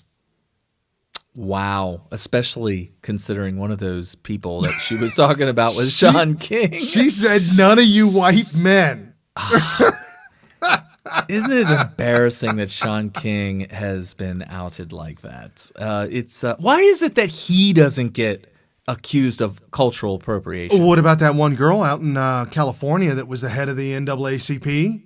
And her mom called her out as being white. And then and I don't have a problem with any of this stuff. She got fired, made the rounds, and said, "I just feel it. It's in me." If she went any tanner, though, she would have certainly been accused of blackface. Yes. Because that was her thing, was she was trying to make herself as tan as she possible. better be careful because tanning booths will cause melanoma. Okay. Well, and the whole thing's stupid. I think that Sean King can look however he wants. He can talk however he wants. And I think Rachel Dolezal was her That's name. Dolezal. Rachel Dolezal. Dolezal. Right. Whatever. And Rachel, hindsight's 50-50, sister. And I'm telling you right now, melanoma's coming to town. I think it was spray tan, though. I don't know if you get melanoma from spray tan. Just poison. No, the spray tan, you do it too much, starts to turn green. Just like copper. 50-50, baby. State law. So as we talk about people trashing conservatives, just to reminisce, we've got the left elite. These are all the lefties, the elitists that supported all of Obama's ideologies, all of Hillary Clinton's ideologies. They dump millions of their own dollars that have been stolen from us. Well, they did because they made a movie and they made us believe that they were kind of cool and it's all smoke and mirror. Anyway, Cher, if you remember, described Trump as a malignant tumor eating its way through our Constitution. You gotta explain how, though. What is he doing, or what did he do, or what does he plan on doing that would be eating away at the Constitution? Because he's a sociopath, Kerry. Come on, he's malignant. That's what tumors do. Tumors do when they're malignant tumors, Kerry. That's what they do. Yeah. And that's what Donald Trump is. I don't want to go too far on. I don't want to mess up your cipher here, but I wanted to point out that just everybody remember this.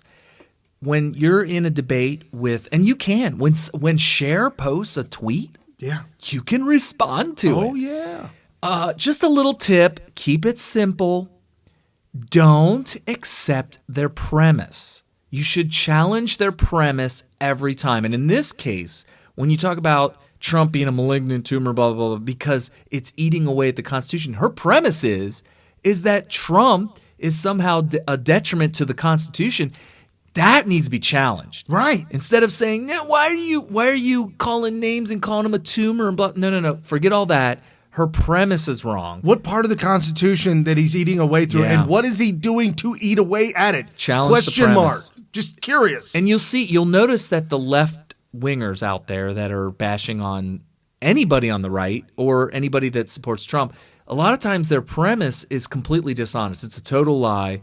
I don't think that there's any honesty when you say something like, he's eating away at our Constitution. Like, wait, who told you that? And why would they say that to you? And is he eating away at it with a knife and a fork and a spoon? I mean, yeah. Is it physical? Is it ripping? Is it ideological?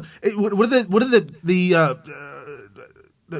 Is he ignoring it? I mean, you could ignore laws in the Constitution. Yeah, I mean, is he doing executive orders? What is he doing? Yeah, I mean, it seems to me like he might be shoring it up from the ripping away that happened under the Obama administration, where they pretty much ignored the Fourth Amendment by spying all over American citizens, and the Sixth by the client privilege, the attorney-client privilege, completely obliterated that. Just on a side note, Michael Cohen this week took the plead the Fifth. Good. And by the way, yeah, they may destroy his Fifth Amendment. They're just going to destroy every amendment. Hey, I plead the Fifth. No, man, you got to talk. No, I plead the Fifth. This is maybe 3 weeks old, but I did point out that the next one they're after, they're going to start quartering soldiers in people's homes. I'm telling you, because they can't stop. That's the Third Amendment, right? Yeah. They're going to quarter. Soldiers. They're going to quarter soldiers in your home, and that's going to be because the Democrats are just like, they have the right. There's all these homeless veterans. We got to start quartering them, and I'm telling you, don't think too much of a joke about that. Over in Germany, they're kicking people out of government housing. Okay. In order to put the peaceful immigrants in. So they're doing it somewhere. So they're quartering something. Right. All right. Anyways, so in a since-deleted tweet by Cher, also called Trump a criminal, sociopath, and a despot. Okay, take them one at a time. Criminal. Okay. I don't even think Mueller's accusing him of that. No. I can't even find a criminal aspect of it. No, nothing. Sociopath. Should I define sociopath? Please. So sociopath, the first time I ever heard the word used on somebody was a kid that I knew that would tell us he was the most riveting person. He had us all wrapped around his finger because he would tell us stories, and we were all like, oh my gosh, this guy's so cool. And his stories were so entertaining. And then one day we started meeting the people that he was talking about. And then one day, turns out he didn't just tell us a couple of fake stories. What we started investigating, like, what the heck? Turns out every word out of his mouth was completely made up, and he passed it off as things that he was experiencing or that he had experienced, that things that actually happened. He was a total liar. And so somebody mentioned sociopath, so I looked it up, and that's what it is. Sociopath is somebody who isn't just lying because they're a liar and they're trying to deceive you. A sociopath is somebody who lies and they actually believe that what they're saying is true. They are that far gone. They really believe what they're saying is true. So she believes that Donald Trump is such a sociopath that he convinced the majority of America to vote him in as president. That's amazing. That truly is. And, I'm not buying it. Well, hold on. That he convinced half of America to vote him in as president against Hillary Clinton's cheating machine and all that. So he's that good. He's that good. Wow. And a despot. Despot. Now, you got to understand, folks, there is an example of a despot out there. I mean, there's probably several. Yeah, but I mean, Kim Jong Un comes to mind. I mean, right that's away. What I was thinking too. My instant thought. And if you ever watch any of the documentaries of people trying to escape North Korea or people trying to enter into North Korea and then being shot on sight, and Kim Jong Un killed his uncle and had sarin. Not sarin. Was sarin gas? Was it sarin gas? Yeah, it was. Okay. And then other things. I mean, he's killed multiple. Which is typical for a communist. I mean, we're talking about Hillary Clinton style stuff. Well, let's look up the definition. I'm not assuming, or I'm not accusing Cher of knowing the definitions of words that aren't used commonly, but despot is ruler or person who holds absolute power, typically one who exercises it in a cruel or oppressive way. You got Venezuela. Is there anything that Trump has done? Unless you're an illegal immigrant, in which case, by the way, look, in America, the president represents the citizens, the voting citizens of the United States. Legally inside this country. Legally. And outside. Well, yeah, but I mean, if you're a legal citizen and you're abroad, but I mean, his number one focus, his goal is the citizenry. Right. And so the idea that because of what he may be doing with DACA or illegal immigrants overall, or people seeking asylum, as somehow that's despotic, is just so ignorant that somebody like Cher should be ridiculed into oblivion. I mean, people shouldn't take her seriously. If you're a journalist and you're covering the things that Cher is saying, when she's been discredited intellectually, completely, then that says a lot about your journalistic integrity. This was all the way back August 2016, Hillary Clinton fundraiser. Singer Cher compared Donald Trump to literally Hitler, and told reporters that Trump was a racist, a misogynist, and a horrible person. Now, the misogynist thing, now horrible person's too general. I mean, I would be like, that's okay, a personal opinion. Right. It's That's an just an opinion. Yeah. Misogynist, I don't believe he is. I don't think that the women that are in his life that love him and support him and whatever, would agree. They would. So it might be more of an opinion, but at least they can point to some things. A joke that was made in a bus caught on an Access Hollywood camera. Something like that could be considered misogynistic, but I don't think that historically speaking, being accused of a misogynist is the end of the world. Even if he said, you know what, folks, I'm a misogynist, and I'm sorry for it, and I'll try harder to be a better person. But yes, I've definitely been a misogynist over there. I think that he'll be fine. Right. So, hey, did you see those pictures I texted you earlier today? Did you see that text I sent you? Oh, wow. Apparently, there's some women who decided to get naked and wrote on their bodies with markers. I did see that. I saw that, yeah. Like they covered their privates up with their hands. Well, but since wrote it's on covered, you should have showed it to everybody. Kind of just, I felt a little uncomfortable with it. Really uncomfortable with it. So it's a woman completely naked with a close-up of her... Midsection. Private parts. But she's covering up her genitals? Yes. With her one hand and written on her belly... right across her stomach. Is grab 'em by the... And then across her hand is the P word. Posse. And then underneath it attributes that quote to Trump. Yeah. So I guess they're trying to visually capture you. Yeah, connect. Look, I'm naked. You can see me. Look, I am naked. And behind this hand is an actual vagina. You know that. Yeah. You know this, man. Unless it's Kyle Jenner. Not Kyle. Sorry, Caitlyn. Caitlyn Jenner. Kyle's the daughter, right? Isn't there a Kylie. Oh, Kylie? Yeah. I don't know, dog. I don't know. Your wife is gonna. She's gonna kill me. She's gonna kill me. She's gonna have a field day. How could you not know these people? Okay, so as we're exposing the evil empire that is the Democrat Party, the leftists that run the media outlets everywhere around the world, pretty much, it's just absolute insanity. What happened at the Correspondents' Dinner, the White House Correspondents' Dinner? What happened? They told jokes. Donald Trump said for the second year in a row, no. And I don't know. It's beyond me. I have no idea why Sarah, the smart, intelligent, strong Huckabee Sanders, went to this thing. Oh, she was probably told to go.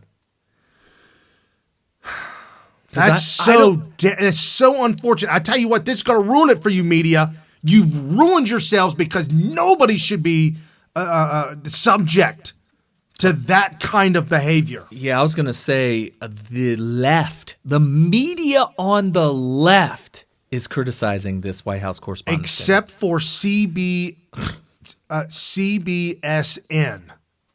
What's CBSN? CBS News. Okay. CBSN. Oh, okay, gotcha. They did a segment on this, and the two, one was a black comedian, and it was a white liberal woman, and they laughed and joked about it, and I was going to play it, but I was so, I just got so fired up. But they were laughing and joking. They're like, yeah, well, they poked fun at, Melania and Trump and Sarah and Democrats and also other peoples and stuff. And I'm like, what? Democrat? Poke fun of who? What? No! Don't even try and say this is mainstream. Don't say that this is bipartisan. Because it ain't. No. Now, folks.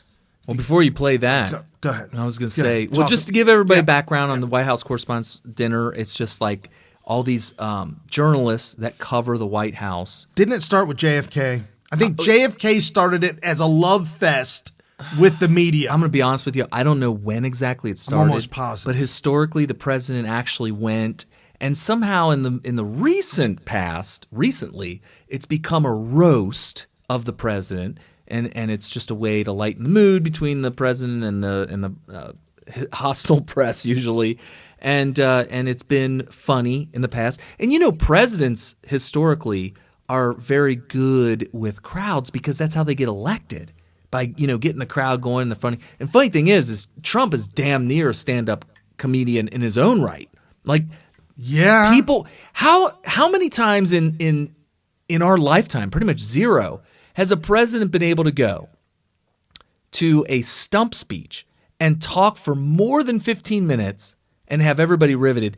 Trump would talk a minimum of 50 minutes at almost every single stump speech, and he had everybody interested in what he was saying every time throughout the whole duration. So there's something to be said about that. But at the White House Correspondents' Dinner, Barack Obama went, George W. Bush went. All these presidents have always gone.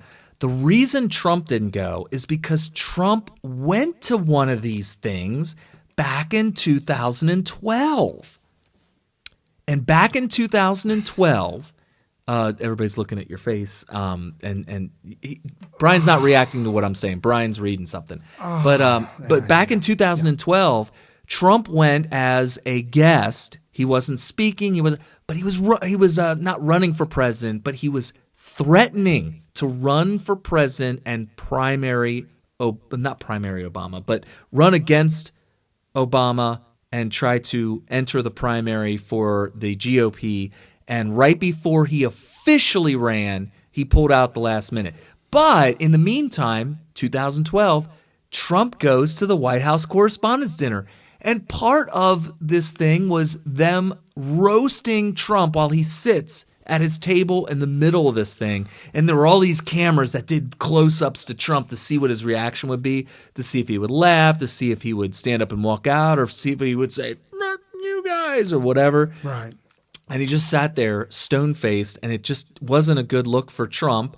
And you could see the anger on his face because it wasn't funny. It wasn't in good spirits, and it wasn't like, oh, ha, ha, ha, funny, and just lighten the mood. It was just not funny, mean-spirited type stuff against Trump. And so I'm glad that happened because guess what? He sidestepped the landmine and by not he doesn't going. go. Yeah, didn't go this year, and so he sent Sarah Huckabee Sanders. Since 1920, the White House Correspondents' Dinner has been one of Washington's premier sorties of reporters, politicians, and more. Soirees. I'm like, sorties? We're not flying aircraft here. Anyway, that's our military background showing. More recently, celebrities find out about the event. Okay, so in early 1914, the White House announced Woodrow Wilson would hold a series of regular scheduled press conferences. Of course, he was our first communist president. Yeah. To the dismay of the career White House reporters, whispers swirled, and congressional committee would determine which journalists would deserve invitations. Anyway, so this thing has been founded by a communist. Yeah. Wow. In 1920, the group held its first dinner, and in 1924, Calvin Coolidge became the first president to attend. Since then, every commander-in-chief has made its one appearance during their tenure. Okay, well, hopefully. And Calvin Coolidge, if you don't know, folks, Calvin Coolidge was a precursor to Ronald Reagan. Don't let anybody tell you that Calvin Coolidge was a do-nothing president. That's what they called him, a do-nothing, because he didn't do nothing. And we've talked about this a long, long time ago and probably should revisit it.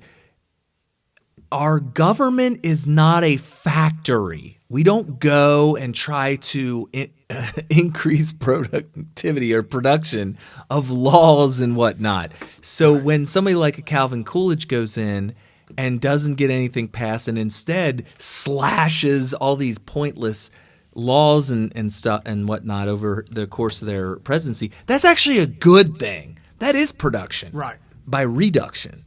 But yeah, there's too many of these union communist people who believe that the government is only working well when it's being productive. Well, guess what? Congress does one thing. It produces law. Do we really need a productive Congress? So this is 1 minute of cringeworthy White House Correspondents' Dinner. This was the jokester in command. Debbie Wasserman Schultz. It does look like DWS.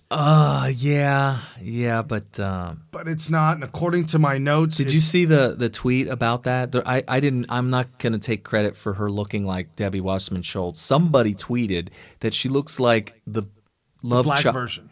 I don't know what she is, but no, the love child of Debbie Wasserman Schultz and a bottle of wine. Okay. Hit that one right on the head. No, she's black. Oh, okay. This is what she had to say about ginger.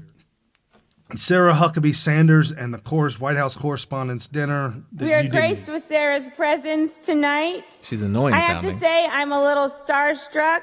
I love you, Aunt Lydia and The Handmaid's Tale. Okay, so you need to know about that in order to laugh at it. Like I have no connection there. That's bad comedy. That's bad comedy. Handmaid's Tale? I don't know. I'm out of touch. I have no idea. Mike Pence, if you haven't seen it, you would love it. Every time Sarah... Okay, so this is a rip. This is a rip, I'm guessing, on middle America, honest, hardworking, Christian, God-fearing, happy people. Steps up to the podium, I get excited because I'm not really sure what we're going to get. You know, a press briefing, a bunch of lies, or divided into softball teams. It's shirts and skins, and this time don't be such a little bitch, Jim Acosta. And I'm never really sure what to call Sarah Huckabee Sanders. You know, is it Sarah Sanders? Is it Sarah Huckabee Sanders? Is it Cousin Huckabee? Is it Auntie Huckabee Sanders? Like, what's Uncle Tom but for white women who disappoint other white women?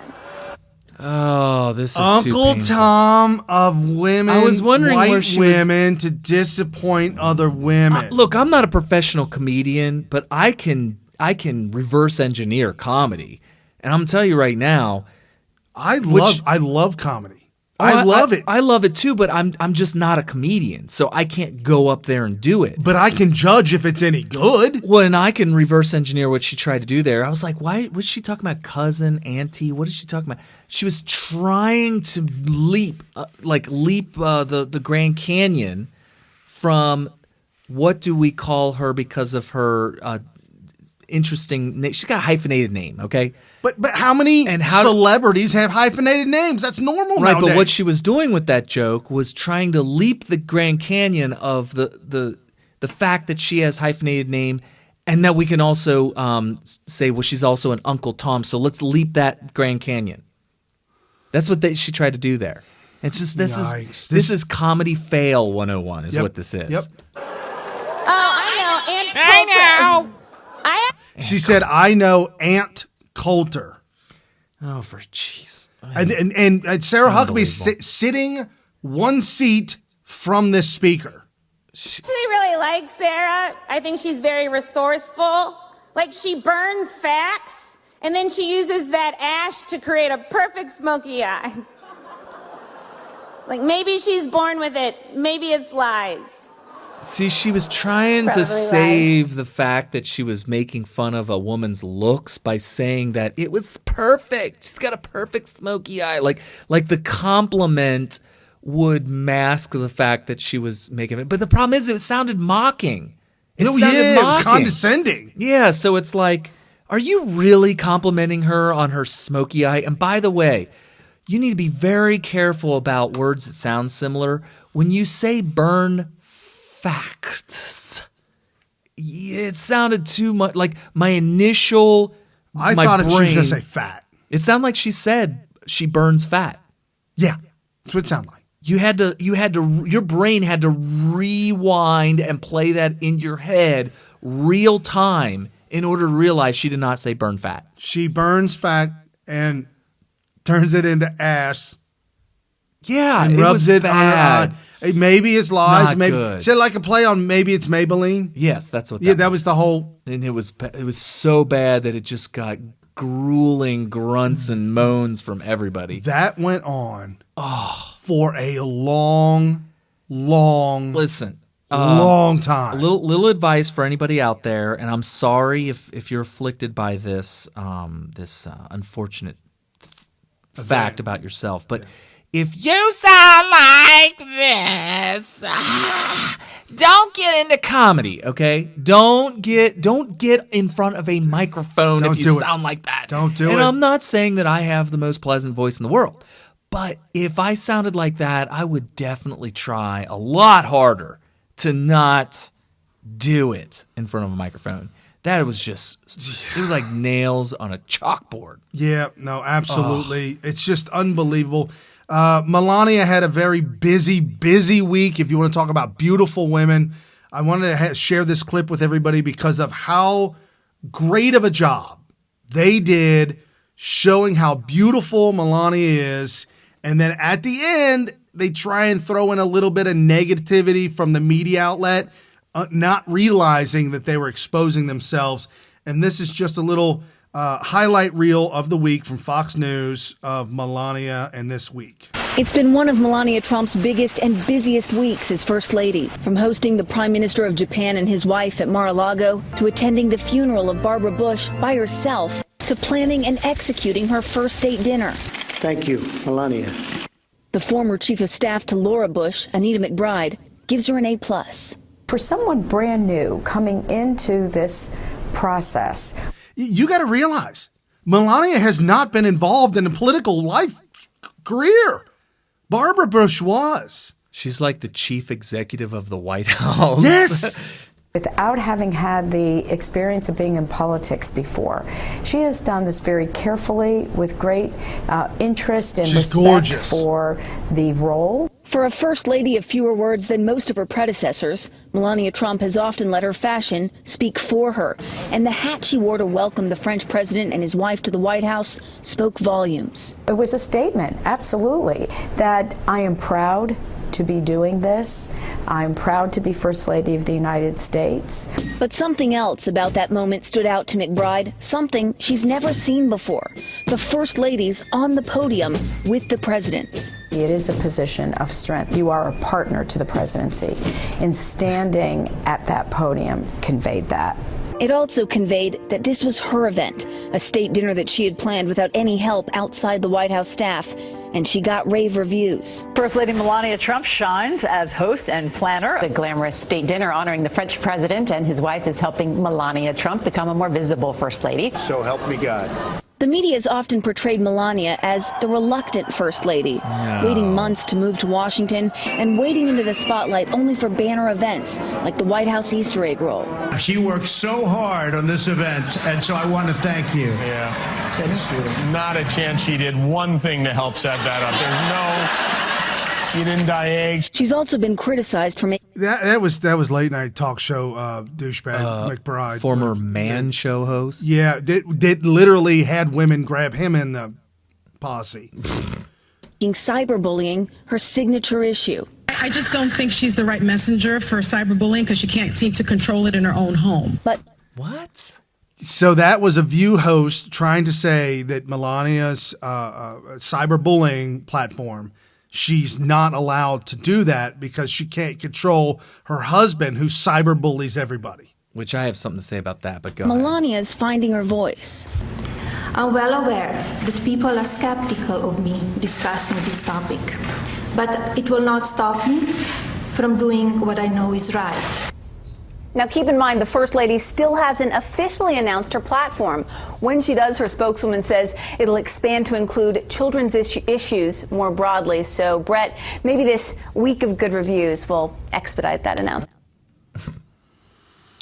So here's my thing. Okay, so cyberbullying, or bullying in general. You are not bullying when you're defending yourself from attacks. Correct. When somebody's attacking you and you respond, it doesn't matter how vicious, no matter how cold-hearted or callous or funny or whatever it is that you're doing, when you're defending yourself, you cannot be considered bullying. You cannot, whenever you're responding to an attack on you, period. And so you're just going to come off sounding dishonest when you're accusing somebody of bullying. When that's one thing that Trump will not only will he not attack people who are not attacking him, correct, but when they are vanquished, he'll all of a sudden start praising them, like all of his political opponents. As soon as they drop out, he's like, "Oh, great man, great Paul man." Ryan. Yeah. Paul Ryan's such a good man, Paul Ryan. Yeah, when he has eliminated you, yes, and you have finally bowed out and threw in the towel and say, "No mas, no mas. I'm done. Tap out, whatever." He all of a sudden he's like, "Good man. Everybody be nice to him now." Yes. Right? I think you related that to a boxing match when you're no done mas boxing. Right. When you're boxing. Well, wrestling's a good one because I okay. coach wrestling myself. It's actually in the rule books. It is in the rule book that you must shake hands after the bout's over in wrestling. And if you don't, you can get in trouble for not adhering to post-match procedure. This is literally in the rule book. You've had problems with kids like that. Well, yeah, I mean, that's the thing when you're dealing with really, really young kids is you have to combat their emotions because they're less able to control their own emotions. But when they get older, you do get some problems, but you deal with that harsher. But anyway, my point is Trump's not a bully, and it's because he will not attack you if he's not being attacked, and he will also if he attacks you until you're destroyed. And by the way, it's a counterattack. It's always a counterattack. When you're destroyed and you have to concede defeat, he will come and lift you up off the canvas, shake your hand, raise your hand up and say, wasn't this guy a worthy opponent? That's literally what he does. Good match. Good match, buddy. Good match. I mean, that's literally what he does. So he's not a bully, so knock it off. Stop with the lies. And they just showed the president from France, the little man boy. The soy boy. Macron, the soy boy. I did it with a Russian accent. It's more like a Macron. Isn't that how they speak? That's proper pronunciation, isn't it? That is. Okay. I just want to make sure I did it right for us, our French audience out there. Frenchy audience. French audience, yeah. I'm glad that Macron could bring his mom over to hang out with Trump and Melania. Okay. Mm-hmm. What? But was his mom? Oh, I'm sorry. I'm from the producer. Oh, that's his wife. I'm so sorry. Well, back when George H.W. Bush was president, I thought that was his grandmother. Well, here's the thing. When Macron was in grade school, she was his teacher. Oh, that's right. Yes. See, I forget about these details. That's right. So she really is. She raised him up. She's really old enough to be his mother. So Macron and the handshake with Donald Trump. Trump brushed off the dandruff off of Macron and said, "Got to get him looking good. Got to get him look like he trolled." He trolled. Trump did. Okay. Trump literally trolled Macron to the world. It was hysterical. Was that like the time that he gave Angela Merkel a massage? Pretty much. When he came up behind her and was like, "Hey, how's it going? You want to massage those illegal immigrants out of you?" What? So and then he did a handshake with Macron, and he grabbed his hand, two-fisted his hand, and pulled him in tight. Did the chest bump? Yeah. By the way, he did do that with Kanye West. He did. There was another time where he shook Macron's hand, and then he walked away. As he's walking away, Macron can't let go. Yeah, because he wouldn't let go. Like, I remember that. Yeah. He so has a massive man crush on our president, Donald Trump, which I thought was quite hysterical. All right. That was this week. Okay. Anyhow. Whatever. I don't know. So, I mean, I guess we have a really, he's sending a message to the world. You bow down to my wishes and, you get yourself a state dinner. Up until recently, I thought it was steak dinner. I did. I was like, man, they got steak dinners at the White House. At the White House. Yeah. So, yeah. It's a state I always dinner. heard, right, state dinner, but I that's not what my ear heard as a child. So I always heard it as a steak dinner. So this one, we're kind of transitioning, but still similar topic. I was going to go ahead. Kind of backtrack a little bit. Sorry, go ahead. I wanted to point out something back with the White House Correspondents' Dinner. Oh yeah, that the leftist journalists are really, they're not just distancing themselves from this White House press correspondents' dinner.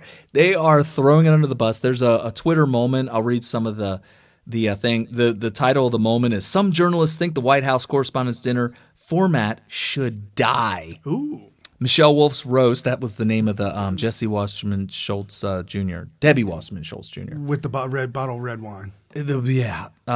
Michelle Wolf's roast the Trump administration at the scholarship dinner heightened a standing debate on whether or not having the comedian host the event is good for journalism. Parker Malloy said, "I think the White House Correspondents' Dinner is probably bad for journalism and America overall, just my opinion." She also said, "Or at the least, it shouldn't be an event where the political elite get all buddy-buddy with celebrities and the media. Probably not something any president should go to moving forward." This is a liberal journalist saying that. So she goes on. Jeff Yang says, "By inviting comedians to do the press's dirty work, of holding the administration to hard standards and then slamming said comedians as, quote, mean.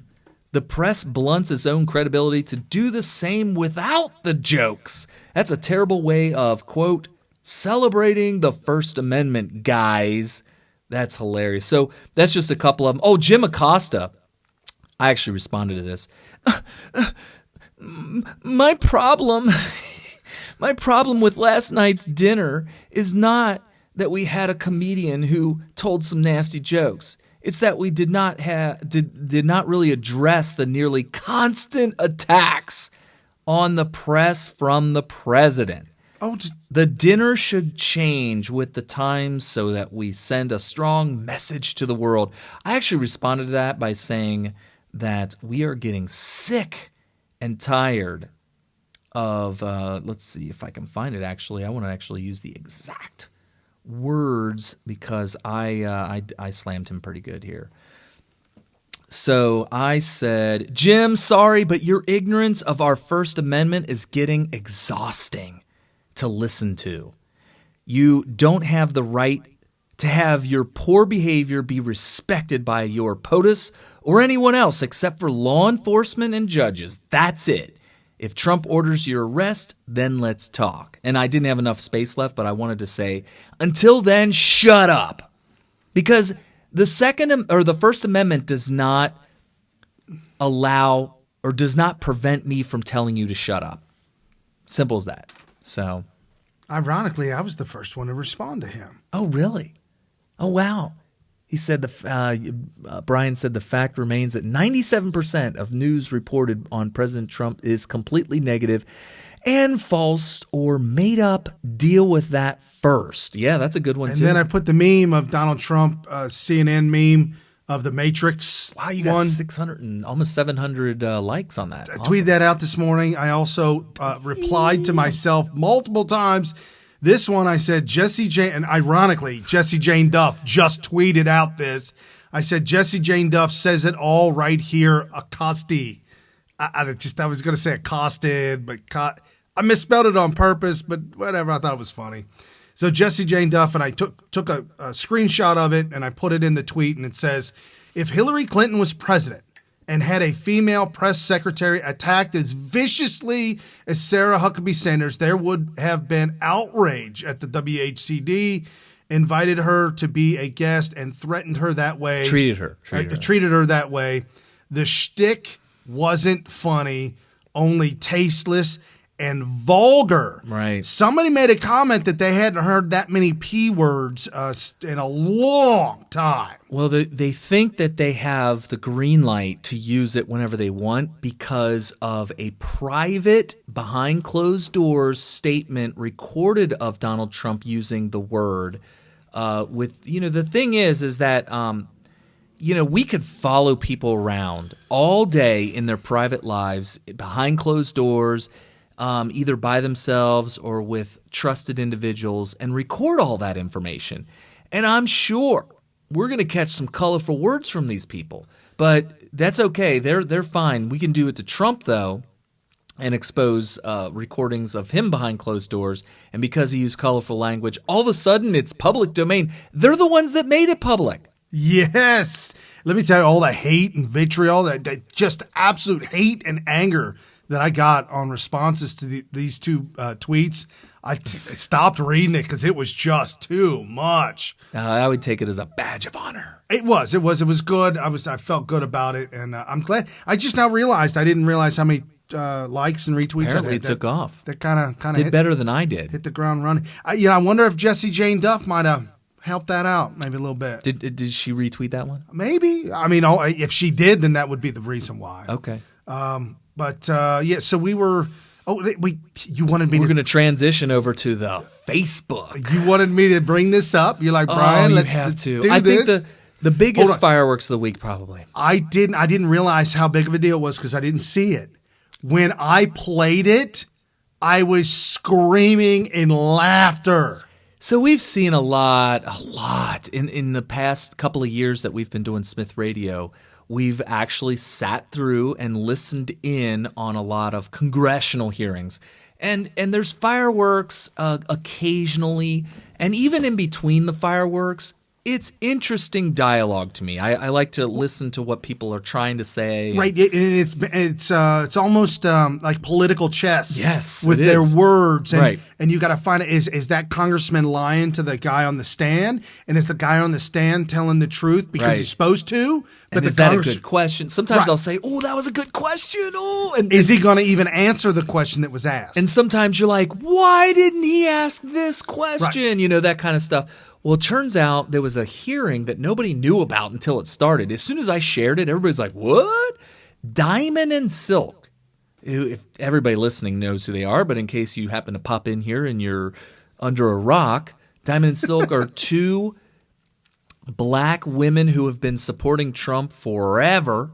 They've actually volunteered for, maybe not for his campaign directly, but were volunteering for some sort of thing that was kind of associated with the campaign. Well, they volunteered their time to help get him elected. And that's where I met Diamond and Silk. They were part of this women's empowerment thing that included Laura Trump, Katrina Pearson, right, Diamond and Silk, and Omarosa. Omarosa. I met all these people. I got my picture taken with them and all that kind of stuff.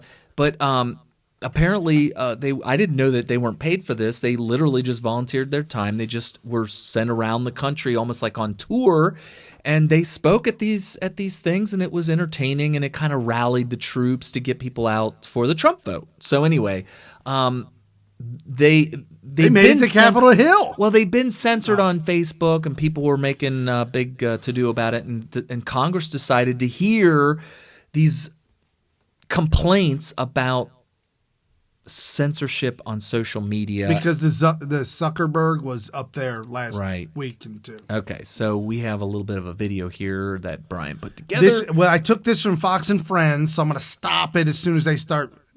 We'll just let it play for like a minute. Okay, that's cool. But this, at first, it opens up there on Capitol Hill. Diamond and Silk are speaking. All right, well, two of President Trump's most vocal supporters addressing questions from Congress about their relationship with the Trump campaign. Listen. The campaign of Donald J. Trump. Okay, this is Hakeem Jeffries, Democrat, New York congressman, and he's black. For President Incorporated paid Diamond and Silk $1,274.94 for field consulting. Are you familiar with that? We're familiar with that particular lie. We can see that you do look at fake news. He urged us to monetize our platform, and there's nothing wrong with that. As an African American, you're not going to make us feel guilty because we're going to get out here and we're going to take advantage of these platforms and monetize, just like everybody else. Well, after that exchange, some claim they lied under oath, and that was a headline in a number of papers. Which was a lie. Okay, right. And so did you listen to the entire thing? Because I almost caught the whole entire thing because I just stumbled upon it live. Well, I've got another good clip of their back and forth that's even much better than this in the sense of it's fireworks. But I wanted to play this on purpose because we got to dispel this myth. The $1,276.48 or whatever the exact change number was. And so the Huffington Post, we know, is a liberal rag. Diamond and Silk appear to lie under oath. SF Gate, Diamond and Silk tell Congress they've never been paid by Trump campaign. Says filing says otherwise. And the New York Post, pro-Trump social media duo appear to lie under oath. Okay. Which I got to give them some credit because all three of those headlines they're actually not complete lies. Right. But they are highly misleading. Right. Highly misleading. So what had happened is that Diamond and Silk were to speak at an event. They paid their airfare, they paid their hotel room, and they paid their food bill, and they spoke at this event for Donald Trump. When it was over and they left, technically they did not provide the receipts of sorts that would allow it to be called a reimbursement. So they billed it under the FEC law. The Donald Trump's campaign billed it as what they say, a payment to them. for services or for a speech or whatever. What they said, field services. Yeah. They called it field services. But what it was a reimbursement of money spent. How much did they make when it was all said and done? Zero. They made no money. Right. And so why they're harping on $1,200 is just mind blowing when these congressmen up there are making $175,000 a year. Well, let me back up a little bit. They said multiple times during the hearing, because it was a long hearing, a lot of different congressmen went up one at a time to question them with all kinds of questions. Some of them were friendly and asked them very, very friendly softball questions to get them to speak out about Mark Zuckerberg and Facebook and all this kind of stuff. And some of them were unfriendly, like you just saw. And so these congressmen that were unfriendly wanted to revisit the statement that they had made previously that they had received no money from the Trump campaign. And they were trying to say that, well, this FEC filing says otherwise. And so it seems like that this entire thing was an exercise in trying to trap them into a perjury charge in order to throw them in jail. And I'm going to tell you right now, first of all, they explained it. Yeah. During this hearing, they fully explained. I don't know if you have that clip, but I just want to let you know. They explain exactly where that money came from, why it was paid to them, and why it was not a payment to them for services, and that was a reimbursement. And to me, I was satisfied with that. But secondly, if they tried to go after two black women who are supporting Trump for perjury charges, which we all know I would love it. I would love it. Land them in jail. Throw two black women in jail. Please. For being questioned under oath in a hearing that has no consequence at all. The government doesn't run Facebook. No. They don't even regulate Facebook. No. Facebook's a private company. Why they're having this hearing is questionable to begin Weren't with. you the one that said that they should have never have testified under oath? Yeah, and I'll go, unless it's a criminal probe, I would never. And even if, let's say it was a criminal probe and I was forced to testify under oath to Congress or else get charged with contempt for not showing up, it would only be with an army of attorneys around me that every question's asked, I can go, what is it? Oh, do it. How should I answer this? Six. 6. That's, I plead the 6th. So no. You're pleading the 6th because you're pleading the 5th because I'm the 6th. Oh, I pleaded. I don't recall. I'll never forget Colonel Oliver North. Ollie North. He said, boy. I do not recall on every single question. Yeah. It was actually painful to watch. Iran Contra scan. But anyway, so the point is here's a congressional hearing that has no. First of all, why are they swearing her under oath? Why? What for what reason? What purpose does this serve? Are they worried that if they were to say something to them that was not true, that would then lead them to create policy based on a lie? I mean, is that what this hearing was for? Are they going to create policy? As far as I'm concerned, based on the line of questioning, it seemed to be just a retort to things that were said by Mark Zuckerberg the prior week. As far as I'm concerned, I think Mark Zuckerberg, who, by the way, he wasn't under oath. Why would Diamond and Silk need to be under oath to respond to statements said by another man who was not under oath? Who cares? And why was Hillary Clinton never under oath for her email scandal? Yeah, that's another thing. But let's just talk apples and apples here. If why would they need to find out if Mark Zuckerberg was lying or not if he was not even under oath? It wouldn't even matter. It doesn't matter at all. To me, this was a big attempt at trapping them. And by the way, first of all, they did not lie. No.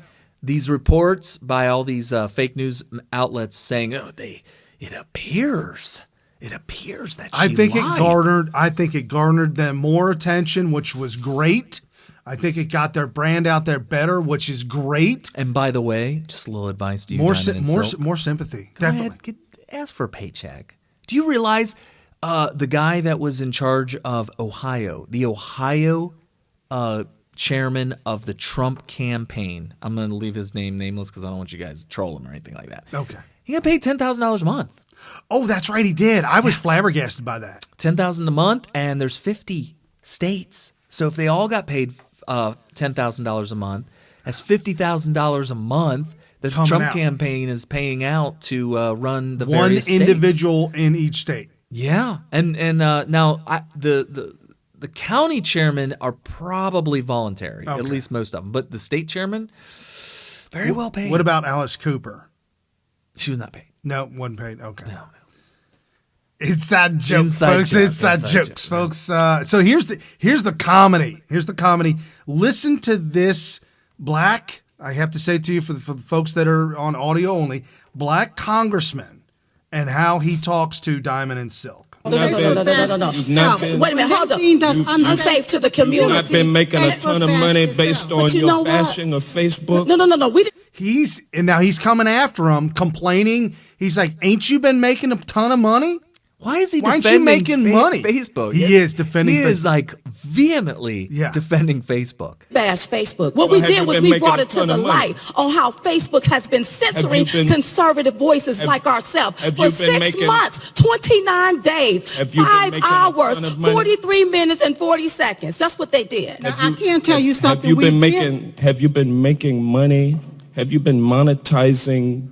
They won't let us monetize on Facebook. So you they stopped it for 6 months, 29 days. He's not even listening. They've been messing with your money then. Exactly. They limited our page is what they did. And YouTube did also by demonetizing 95% of our videos for no reason at all, deeming it as hate speech. However, allow me to say that with selling merchandise on the... well, even if we sell merchandise, that don't have anything to do with Facebook. Facebook censored our free speech. And shame on the ones that don't even see that we have been censored. Yet, when the Black Lives Matter people complain about it, oh, everybody is up in arms. Let me just say this here. If the shoe was on the other foot and Mark Zuckerberg was a conservative and we were liberals, all fences and all chains would have broke loose. You know it and I know it. Wow. But what I find appalling is that these Democrats, they don't want to take up for our voice. Democrats would be in the street. Democrats would be in the street right now marching and calling him all type of racist. I'd like to give you a little bit more time. I'd like to, but I appreciate you all for your entrepreneurial spirit. No, he doesn't. And we're giving you a and we want to attain it too. And we're giving you a tremendous platform with this hearing to make a ton of money when it's over. That's right. And I hope everybody on Facebook can follow us. And yes, that's right. That's right. Because that's what it's supposed to be about. It's supposed to be about obtaining the American dream. We are African American women. If illegal aliens can come over here and build businesses, why can't we? And we were born on this soil. You don't have a right to silence my voice. Well, now I've always heard though that diamonds are girls' best. They are, and they hard too. This guy goes straight sexist, misogynist, whatever this is. I didn't hear that part. This is just mind-blowing. And if I got to be hard and be firm with you, I will. You're not going to brush us off and dismiss us like we don't have merit here. These people censors us for no reason. They put limitations on our page for no reason, and that was wrong. But rather than diamonds, you're seeking money with Facebook.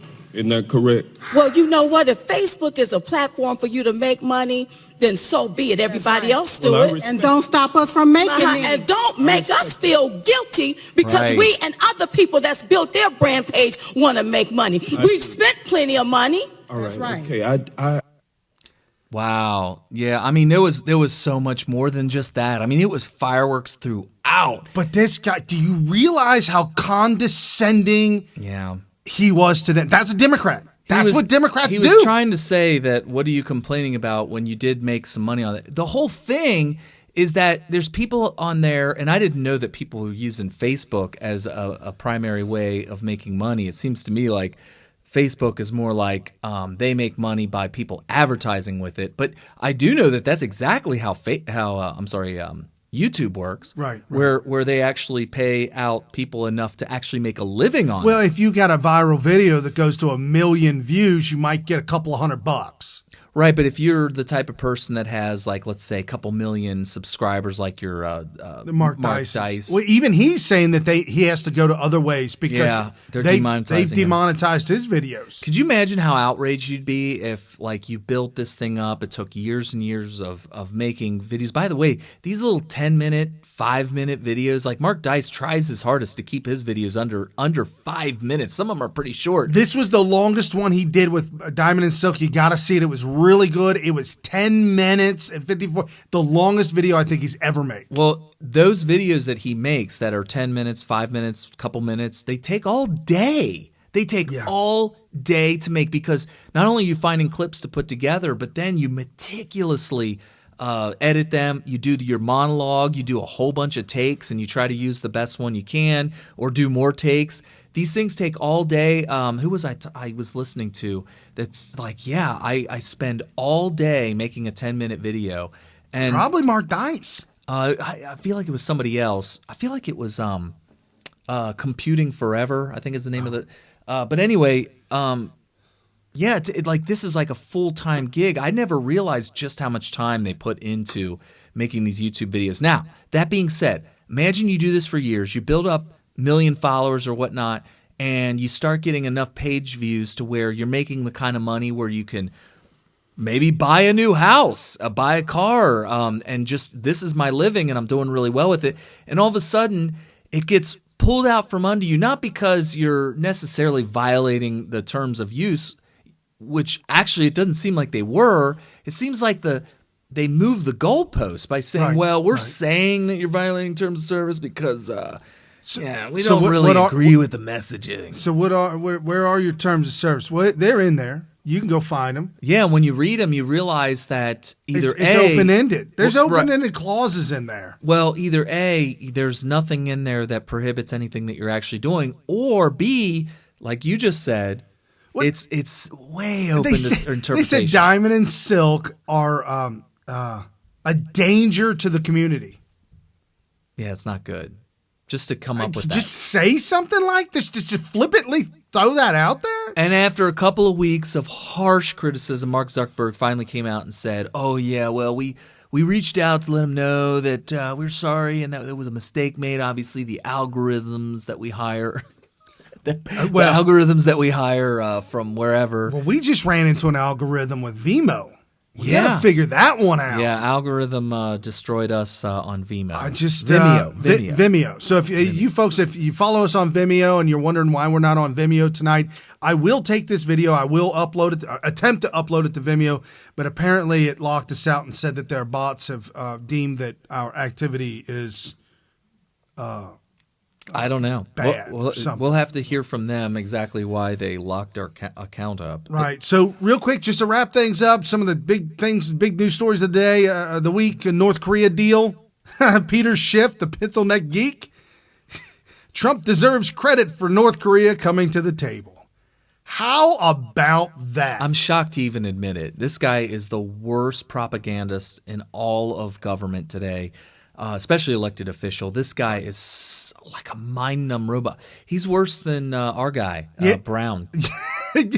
He was the one that opened up the Russiagate investigation in front of Congress with a 15-minute monologue full of lies, full of lies, and how he wanted you to see it to be. It was the narrative. He literally. If you ever wonder, well, what's the narrative? What he read it. What narrative are we trying to adhere to in order to stay in the good graces of the Democrat Party when it comes to Russian collusion? He read it. Right. He read it, and Kim Jong-un pins message of peace in South Korea's peace house.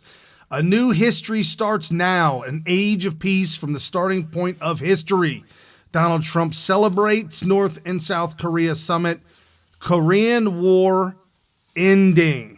The Korean War has ended. 70-year war. I guess I should point this out since this is obviously relevant. I spent 30 days in Korea and actually traveled to Seoul, Korea. Oh, cool. And got to check that out. I did not go to the demilitarized zone, even though there was a lot of talk of it. Being the age that I was at the time, myself. Looking back now. Oh, yeah, I guess I would have definitely. I wish I would. I didn't have an opportunity, but I definitely would have. I was in Seoul. I was that close. Well, Here's the thing. It's hindsight. It's always 50-50. You're only allowed to go to the demilitarized zone in full uniform. Yeah, full You have to be in full. And we were like, what? We were in our civilian clothes because we were just being tourists in Seoul, Korea. We were stationed for the 30 days south of Seoul. I can't even remember the name of the actual base. It was like Kunsan or something like that. Kunsan, something like that. Whatever it was. And we were stationed. It was actually an air base. And we decided, hey, man, we got the weekend off. Let's go up to Seoul. But we went up in civilian clothes and just were tourists up there. We certainly were not going to go up in full uniform. My gosh. You don't realize how much of an effort it is to really get in full uniform. Yeah, I actually would travel on leave from the base to home and then from home back to the base in my service alphas. Okay, now we called them dress blues. We also had dress blues. Okay, that's the one on the commercial. The Marine Corps commercial, where he's dressed in the blue and the yeah. Okay, I never did the blues because that was more of a dress uniform, like if you were going to go to like a ball, a formal dinner, or it could be a wedding, presidential thing. If you went to a wedding or a ball, something like that, you would wear your dress blues. If you're just traveling or you're out and about or working in a civilian capacity, or not, you're out in the civilian world, you'd wear your service alphas or your service Charlies. I thought the alphas looked awesome. It's what the colonel was wearing in A Few Good Men. I never liked that. I love that. I thought it was ugly. Service alphas are the coolest thing ever. The Air Force blues, dress blues. With the turd cutter? Is that what's called? Yes, yeah. I don't know what it was, whatever it was. The ugly hat. We had one too, and it was blue. So, but anyway, blue. Yeah, you did it. It was a blue one, wasn't it? I don't remember. It looks like an envelope. It looks like the hat you get at Long John Silver's. The boat hat. It's like an upside down boat. Right. Okay. Yeah. Well, it's better than the bus driver. No, the Navy. We also had a bus driver hat that they got rid of. Oh, they got rid of it? Big giant bus driver. Well, the Navy wears the thing that you see in the cartoons. The Popeye, the Popeye hat. Yeah. It's real. It's real. They actually wear that. And the bell bottoms are real. Yeah, I was told. Full on bell bottoms. I was told that the reason why their outfits are like that is because when they fall overboard, they can take their clothes off, tie them up, and do a special technique to capture air in it, right, and help them stay afloat for long periods. He said if you do it right, you can stay afloat for hours. Okay, so our camouflage also allowed you to do that. But the bell bottoms on the Navy outfits actually allow you to take the pants off without even taking your boots off. Okay, with your boots on. Yeah, because when you're in the ocean, you can't be like, all right, hold on, I'm going to take my boots off. Yeah, that's obviously problematic. So you can rip them off a little bit easier, I guess, which is kind of weird because I thought they were skin tight around the thighs. Something else that I thought was kind of odd about the Marines. Did you ever notice how they, in their camouflage uniforms, like BDUs, they'd roll their sleeves up? Yeah. Okay? You know, we weren't allowed to do that. Yeah, we rolled them up. There's a special way to roll your sleeve up. Right. So that you can take it and pull it straight down. I saw that. Yeah, that is. They said that was on purpose for chemical warfare. So you can immediately rip your sleeves without having to unroll it. And by the way we rolled it up, if we had to quickly unroll it, it was no good. It was it'd be no like good. this. We'd be like this for like 10 minutes. Yeah, in the Air Force, all you do is just like a Venetian blind. You just slip. Yep. Then it's down. I remember that. There's a special way. I think you fold it all the way up and then you roll it up. Yep. So that way when you're done, if at you the need very to, end, at the very end, down. you fold it over and it looks I mean, we always look good in the Air Force. Yeah. I like the fact that since we rolled ours up that way, it gave you the different color here. It was like a band. Yeah. And of course, we were all muscle bound. Show your muscles. Right. And actually, if it was tight, you'd start to see the veins in the arms. You flex for each other. Like, it was like Ultimate Warrior. It's like Top Gun all over again. Hey, those guys were Air Force. Oh, no, they were Navy. No, they was Navy. I forgot. And not only that, but be careful. Don't revisit that movie if you think it was good back in the day. It's a chick flick. No, it's a date movie. I'll give it that. Like, chick flick is like, guys should not be watching this. Date movie is like, guys could watch it, but it's with your wife or your girlfriend or something like that. So okay, so real quick, North Korea, everyone I've talked to, everyone says, don't trust them, it's bad, it's going to blow up in your face. And I tell everybody, it don't make no, never mind. China's come to the table. They put the pressure on the Korea. Wait. China is putting pressure on Korea? Of the Korea. The whole peninsula of the Korea. Donald Trump. How big is China? Oh, it's bigger than anything out there. Okay. It's the biggest. And so Donald Trump putting sanctions and putting a kibosh, locking it down. Mm-hmm. You ain't got nothing. We literally starved them out. They got nothing. And finally, Kim Jong-un is like, you know what? Damn it, man. I ain't even got my luxury lifestyle anymore. Did you hear about the volcano that he nuked, that he melted down? I didn't think he was doing that anymore. Well, he's not anymore because he can't. Apparently what's been reported, and this is why they think that China has a lot to do with this. But, of course, China wouldn't care that much if it wasn't for the pressure that Trump's putting on. So definitely Trump gets full credit for this. But basically what was happening was that, North Korea was attempting to become nuclear. And in order to do that, there's a lot of testing that's involved, tons of testing. And we know that they were testing. They would explode a nuclear bomb. It would measure on Richter scales. And then they would come out and say, we tested a nuke. Well, apparently their entire operation was being done underground. And they had all these tunnels and all these testing facilities underground and in this mountain. And they were blowing these things up underground. Right. Well, it turns out their nukes had caused a collapse of a mountain that is volcanic, and now the whole thing's nuclear. They have a nuclear volcano. It's causing a lot of radiation to spill out into China. Oh. And China's like, hey! You're making China you're making China nuclear. We got a nuclear China over here. So Z or Xi, is it Z? What? President Moon. over there. Moon. No, I'm talking about China. Yeah, Moon. Moon is in South Korea. Oh, sorry, I get my Moon. So Xi is like, wait, Xi and Moon. You better knock this off, or else we're gonna not give you food anymore, not give you any. And so, and they were weren't they buying oil from them? They wouldn't survive without China. Yeah, they had to get. So check this out. Put yourself in Kim Jong-un's situation. Put yourself in his shoes.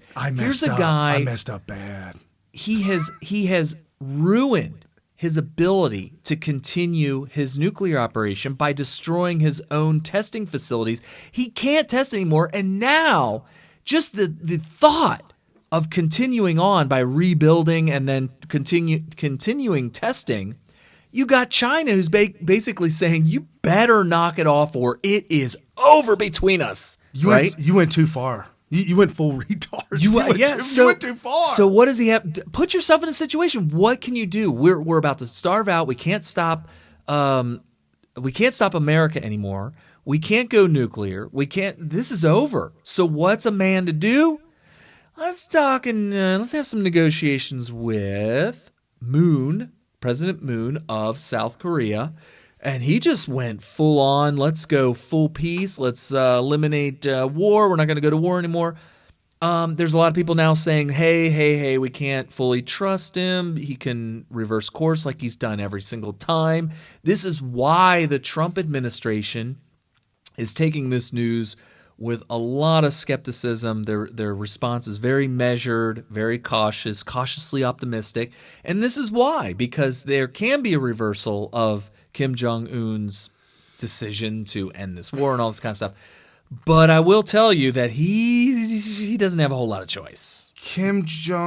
Michelin Man, Big Brother Rocket Man, Kim Jong-un, born 1984. Is he that young? He's 33 years old. So he's probably realizing. And he's been in power for a while. I'm wondering how is he going to deal with this? We know from the end of the Cold War with the fall of the Berlin Wall that everybody in East Germany flooded to the West. And communism was not sustainable. And then we saw the collapse of the Soviet Union. how does Kim Jong-un do this and still retain power? Because look, the Kremlin collapsed shortly after. Oh, yeah. So if the whole object of keeping everybody enslaved in North Korea is to maintain power for Kim Jong-un, how does he do this? How does he go to peace with the South Korea, or maybe even unify? I think his only choice now is to unify the Korean Peninsula under the negotiate that he gets to be the leader of the northern province or something like that of Korea. Make it a state, annex the state. Or make it a territory that requires a governor. Like in the United States, each state is run by the governor. And make him the governor of North Korea and just but also hold him accountable for murders and slaughtering and prison camps. Yeah, and it's not looking good. Tournament camps. I mean, there's a lot of things, folks. We got to pry back. You got to crack it open a little bit, and then once you get inside, it's layer by layer. I know y'all hate him. I don't like him either. He's done some he's responsible for atrocities beyond belief. But is it possible that he could say, "Hey, my dad, very bad guy. My grandpa, very bad guy. It wasn't me. Guys, I'm unifying the Korean Peninsula. This was not my fault." And by the way, the Otto Warm beer. Yeah. That was the regime. I mean, I was in charge. That's true. But these guys, they were the same guys that were under control of my dad. Which is true. They were carrying out what they thought were orders. And you know what? If it was up to me, if I knew what was happening, I wouldn't have allowed it. Yeah. Do you think that could be the Chewbacca defense? I'm not buying it. All right. All right. Trump slams James Comey this week. Leak denial. Either he's very sick or very dumb. President Trump slammed James Comey on Friday for denying in a Fox interview that his decision to share memos detailing his conversation with the president constituted a leak, saying his former FBI director is either very dumb or very sick. Can't he be both? I mean, come on, let's be realistic here. He could be both. So James Comey was asked a direct, poignant question by Bret Baier. Oh, yeah. And it was just one question. That's all it was. This was groundbreaking. This is the fall of the deep state right here. You know, when they make the documentary about this 20 years from now, this is going to be the centerpiece. Well, maybe not this clip. Okay. Maybe not this clip. I'm sorry. I hope it is. But anyway, we'll see. Welcome back to Special Report. Joining me live in studio, former FBI Director James Comey. A little tougher to get across town without a motorcade. Oh, it's tough for everybody today. I understand you have a new book out. I've heard that, yeah. Thanks for being here. The book is Higher. Dude, he started off condescending. Wow. This did turn out to be a softball puff piece, and Bret Baier didn't take it to task. He didn't even let him get away with that. Welcoming him here. Right. All right. Loyalty, Truth, Lies, and Leadership. Big sales in its first week. I've read the book. I've seen or read every interview that you've done on this media tour. A lot of people have focused on President Trump and your interactions. I want to get to that, but I want to start chronologically with the Hillary Clinton email probe and the decisions you made there. Is it true that you and your FBI colleagues made the decision to exonerate Secretary Clinton well before she was interviewed? No. So why wait till the end, and why write up the memo that you eventually bring forward first? No, that's a good question. That is a good question. Good question. That's his answer. His answer is good question. So that's it? No, good question. Good question. Good question. So he is an idiot. Yeah, and a liar. Yeah, liar under oath. There's emails and text messages between Peter Strzok and Lisa Page that came out this week showing that it was a fact, that it was done. It was all kinds of. There is so much coming out right now, folks. I mean, honestly, when we named the show, the Empire DNC Strikes Black, this is the last stand.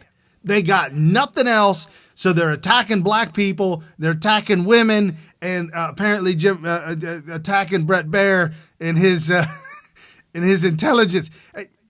Who's responsible for this unwarranted attack on my intelligence, Mr. James Comey.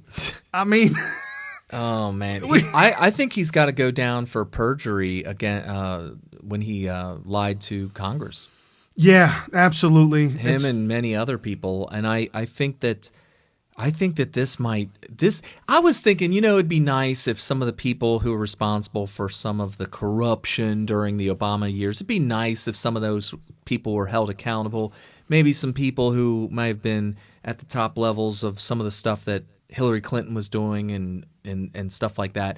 But what happened is, and I've said this millions of times before, everywhere for months and months and months now, and that is that the left couldn't let it go. They just couldn't stop fighting Trump. And by the way, it's not a fight of they're not fighting just Trump. They're fighting a duly elected president of the United States. At this point, it's become an attack on the American people. Right, and they're fighting to keep their power, their unchecked, unwielding power, however they wish, they may, always at it and at it and at it, and this is it, folks. It's ending. I think they went too far. Now. They went too far, and they've left no choice but to just bring the whole damn house down. Someone told us in one of our groups, made the comment that they weren't going to let go of the Russian narrative or the dossier because in the end they blame it on the GOP that initially started it. Oh, that's interesting. Yeah. And I think I understand what he said, and I agree with him. However,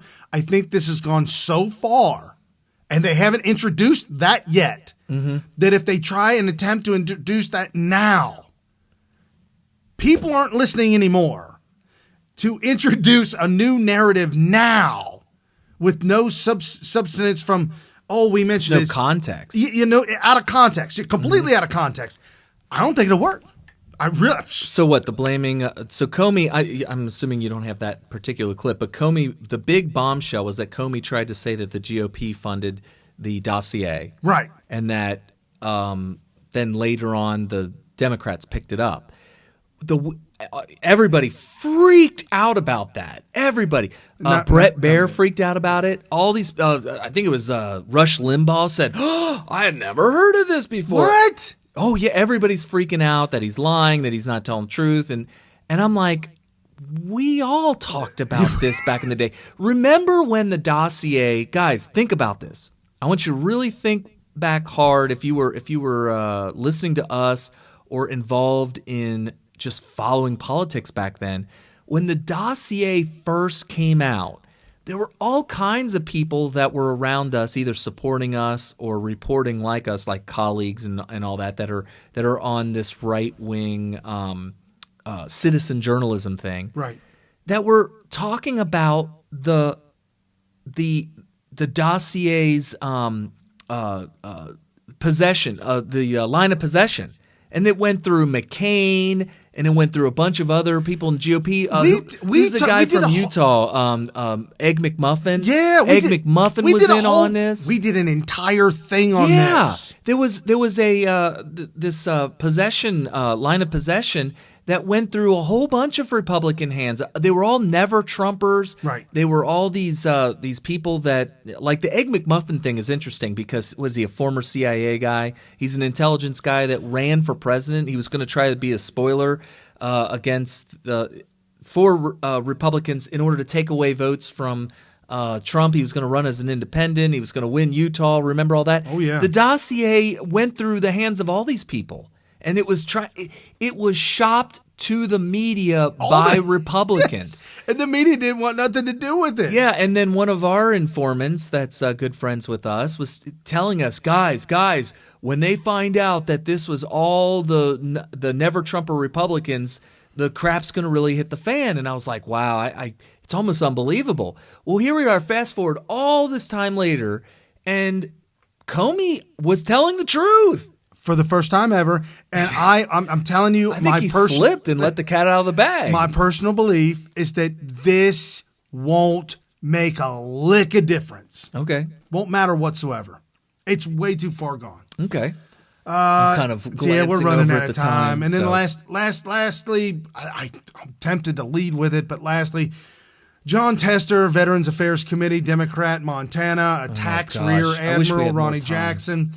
Ronny handed out, this is Ronny Jackson. This is the doctor for the last 3 presidents. Very honorable. Dan Bongino knows him personally. Yeah, I worked with him personally. He helped him out when he was going through med school, all kinds of great things. There's nothing anybody has ever said bad about this guy, but now as he's being thought of to head up the VA, which the VA right now is in shams. If you've seen the picture that was tweeted out earlier today on Twitter. That was one of Trump's campaign promises, was to fix the VA. Right, and the guy running the VA now has not been able to do that, and I guess fast enough, so he's out. So Donald Trump's looking at Ronny Jackson. All of a sudden, this Democrat out of Montana starts screaming at Ronny Jackson, handed out prescriptions like candy. They called him the Candy Man. Okay. Driving drunk, had a DUI, drunk on the job. Jackson would go down the aisle of an airplane and say, "All right, who wants to go to sleep?" What? Yeah, Tester's. This is a Democrat Montana Tester. His staff told, because he was interviewed by CNN, and he's like, I don't know. I'm not a doctor. I don't know what they're called. I just know the people that have told me that these the drugs in there. And so Tester's staff immediately notified CNN after the interview that Jackson would hand out Ambien and Provigil. I'm not going to even try to pronounce it myself, but okay. And so I'm trying to think about what the heck's going on here. Well, the guy, David, that got fired, David Shulkin, apparently there's some big controversy under him. Democrats really threw him under the bus for a $4,000 airfare flight, and claimed that he was over in Europe, and it was he spent all his time shopping with his wife in Europe and not doing his job on the taxpayers. I mean, they made up this huge thing. The IG got involved, and in the end, they decided not to prosecute. Trump fires him anyways. They put Ronny up, and I don't. Folks, Ronny basically withdrew his name from consideration. He said Donald Trump does not deserve this. Who said that? Ronny. Well, he ended up pulling his name out of consideration, which I thought was really dumb. There's a lot of people out there that are saying, this Tester guy, he needs to be removed. He needs to resign because he lied. Apparently, the whole thing that Ronny was pulling his name out of consideration for was based on what Tester was doing and what he was saying. And it turns out Tester apparently was saying things that were completely unsubstantiated and not true. And so they started attacking Tester, and I'm like, whoa, hold on here a second. Why? The reason Ronny Jackson is not going to be the head of the VA is because he pulled out. Ronny himself, yes, made the decision to pull out. If this stuff wasn't true, and I'm not saying it is, maybe it is totally fake, maybe it is totally made up. Why did he fold like a cheap lawn chair? Because he said Donald Trump doesn't deserve this. BS. We are in a civil war against these people. He's weak. Well, hold on. The enemies of America are here on our soil. They're called Democrats. But you're talking to a lifer, a doctor in the military, served under Bush, served under Obama, and was the one that gave Donald Trump a clear bill of health. He was attacked on that. He was attacked. I think that he's just that kind of person. He's a cheap lawn chair. Well, you know what? It's good that he's not going to be the head of the VA then, because now that you make that point, I think it's a blessing in disguise. Yeah, amen, brother. You know what? Things are the way they're supposed to be. Oh, we went over a couple minutes, but we're allowed to do that. It's all right. We got a couple minutes of song on the beginning. We'll cut that out. But anyways, folks, past 3 hours, you're just going to spend anywhere. Military Veteran Talk Radio. That is us, Smith Radio. I am your co-host, Brian Smith, along with Kerry Smith, giving it to you straight. See you guys next week. Make sure you guys are following us and share this. Share this, and we'll figure out what's going on with Vimeo. I don't know what the heck's going on. I might have to put in a lifeline call to a... Can I phone a friend? With unfathomable power. What kind of power? Unfathomable. It's without fathom.